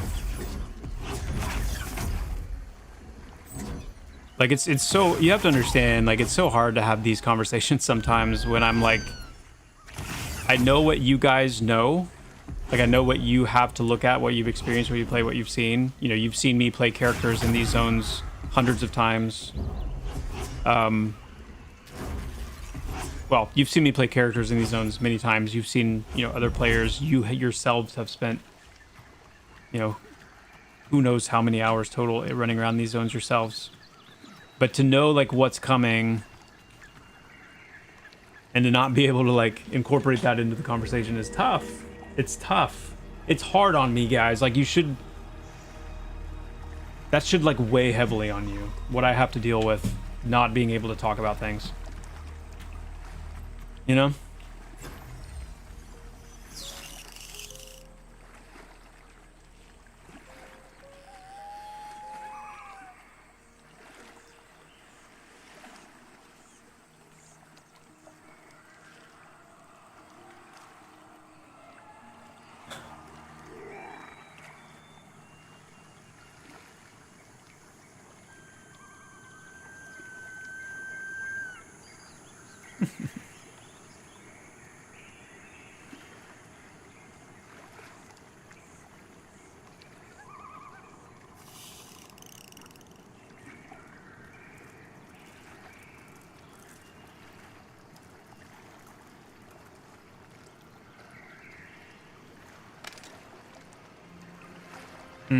Yeah. Yeah, a lot of those things, so, like, just let me play, like, the foamy stuff at the edges and whatnot. Like, these are things that we will dial in over time, but the thing that's interesting is, like, again, you have certain give and takes, because, like, Pantheon, for example, is we're making, like, a seamless world, right? And the kind of things that there are different considerations performance-wise when you're thinking of a seamless world, to some extent. But it's like, you know, a lot of these water systems they're heavy. They're really heavy performance-wise. And you can turn all the, I mean, this is very basic. Like, the water that we have in here right now is very basic. Like, a lot of the bells and whistles, the, you know, surface, the screen space reflections and the surface reflectivity, and, like, the, you know, the foam and the various things. Like, these are all things that are, like, intensive. And one of the things that's easy to take for granted, I think, or maybe it is, like, when you play Pantheon and you see NPCs and you see players almost as far away as you can literally render them on your screen, see them, and you see how smooth everything is and the way they move and they animate. It's not choppy, it's not blippy, it's not that. Those are some of the kind of things that you have to sacrifice when you want to pump like crazy fidelity into everything going on environmentally. So on some level, like, you do have to make decisions about like,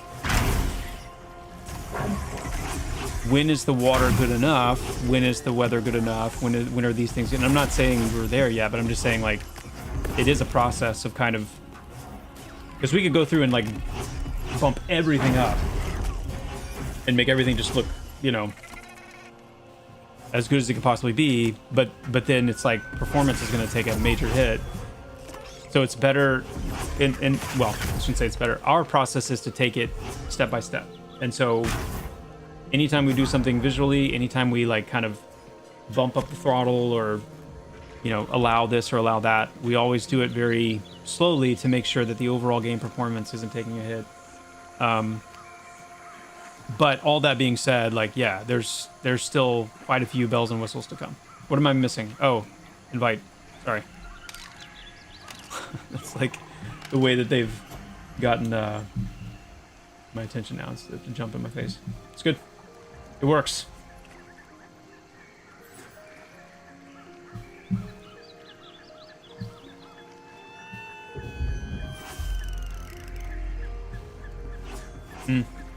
Yeah, and that's what I mean. Like, there are going to be things, you're going to have to come up with custom solutions for things like that because they're so performance intensive. It's crazy. Like, one of the things we're really, really looking at and would love to do is have like cloth simulation. We'd love to have cloth simulation, and we're starting to study, because, you know, we're going to have cloaks, we're going to have other elements that we want to be more flowy, but, you know, just we're having to figure out ultimately, like, is there a way to feasibly do game-wide cloth simulation, or are we going to need to, like, you know, hand key our cloth elements like scarves and cloaks and things like that, and it's all just balancing out the performance.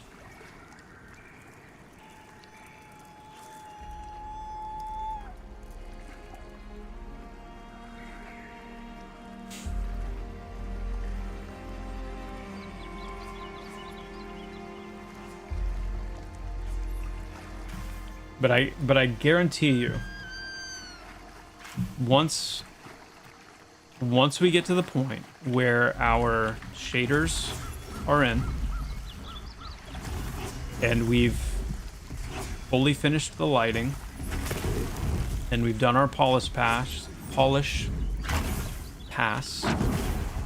on our visual effects, player characters, I think the game is going to look amazing. It's going to look amazing. And more importantly, it's going to run very, very well.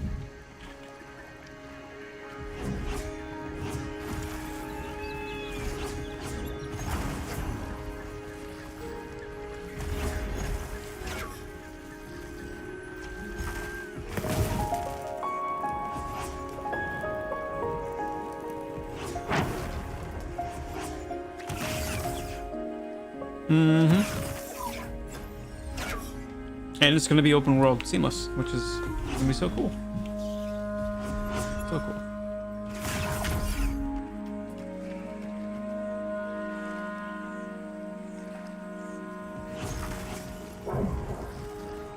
When DLSS 5 support. Yeah, we were talking about DLSS 5 earlier, with their AI, what would you even call it? AI model filter or whatever? I don't know. Craziness.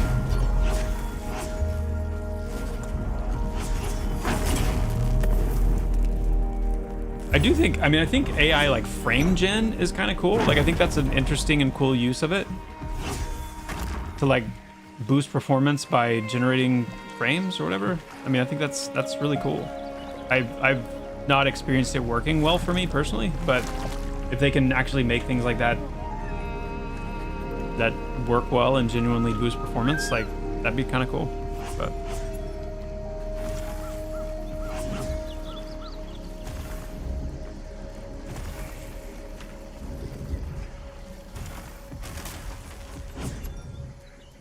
did I see I memed you with the LSS5? No. No, I didn't. Yo, what's up, Dorian? Nice, I'm glad you think so.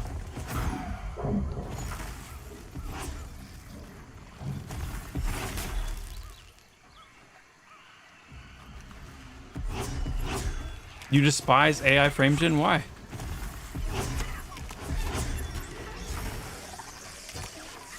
Maybe I'm misinformed or underinformed.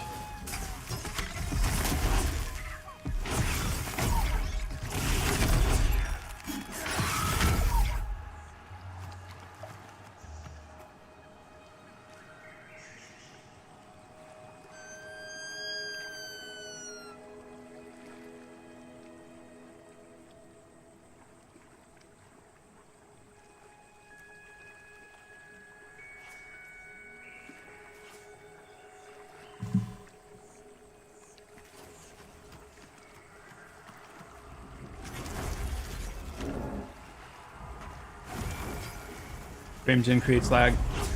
Yeah, well, yeah, like I said, I've never experienced it working well.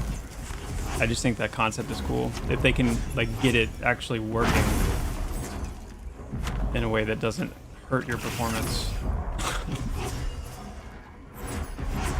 then I think it could be an interesting use of AI or something like that. But yeah, I've never had a good experience with DLSS.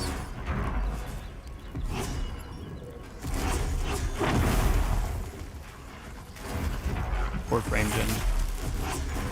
The only game I feel like that I've even tried to use like frame gen on was, I think, if I'm remembering correctly, it was Arc Raiders, and it was like, nah. For me, it didn't do anything good.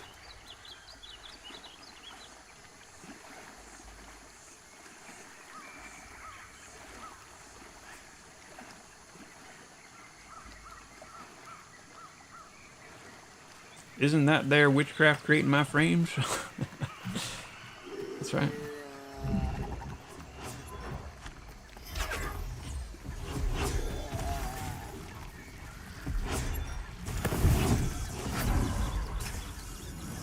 Blaze, yes.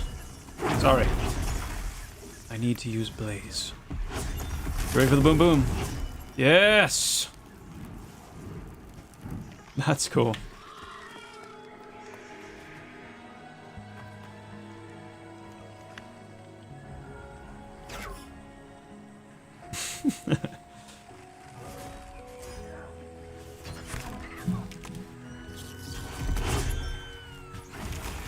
Hey, what's up, Mukato? I've not played in 8 months or so. How has the work been going? It's been going really good. We are currently busting it on our way to this spring update. A lot going on. A lot going on.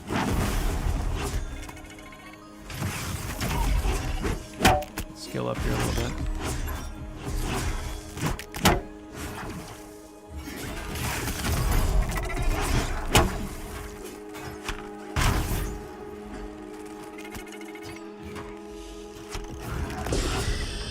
We got a ding.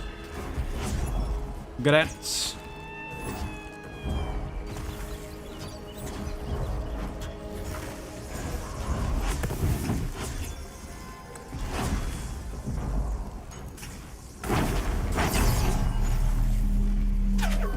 Oh, we're definitely crunching, yeah.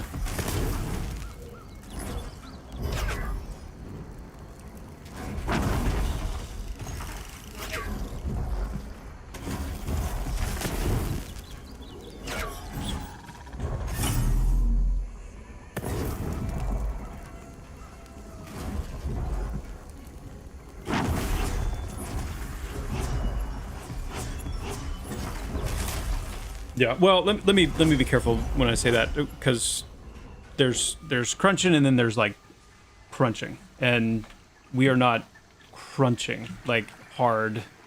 Like crunching to the extent that it's like, you know, we're pulling on all-nighters and sleeping at our desk or anything like that. Not that level of crunch. It's just every day is a long, full day of a lot to do. There's no, like, you know, really, other than like when I'm going to bed or taking like an hour or two in the evening to invest with family, or when I'm playing on stream, which is part of what I need to do anyway, just to continue to get and maintain my feel of the game. It's just, yeah, a lot to do. Yeah, no bleeding eyes, none of that. I don't go look in the mirror and see like burst blood vessels or anything like that. Now, you know, when we're a few weeks out from the drop, maybe. But this is good. Like, this is a good time. Like, we're very focused. Like, we have an ambitious goal, but it's like exciting. The community's energized. We're energized. Like, this is a good time. Good time.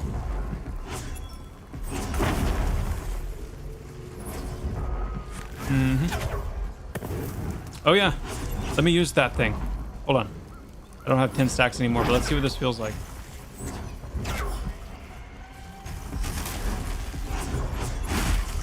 Ooh!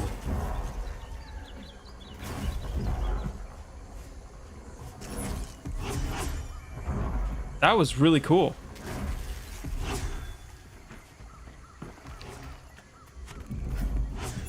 What did that do?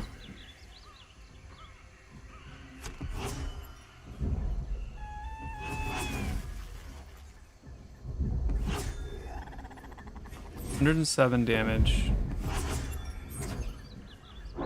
And that was what? That was at like... Okay, we're gonna try that again. Once we get, once we need to... Let's see if we can get it rolling here. That's cool.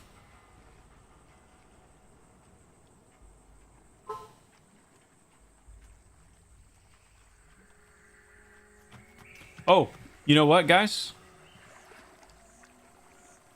I just realized I have a meeting that I need to get to. So, last pull. I totally forgot.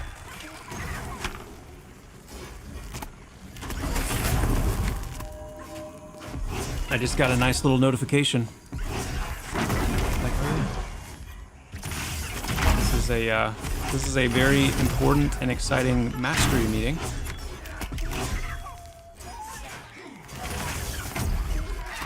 So we will have to check out, boom! Oh, that spell is so pretty. That is sick. Woo! One of the meeting streams? That's a good question. Meeting streams, yeah.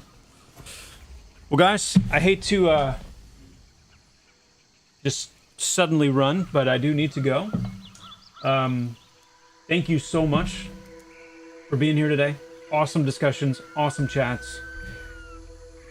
No, it just started, so I haven't they haven't been wondering where I am yet. But really fun.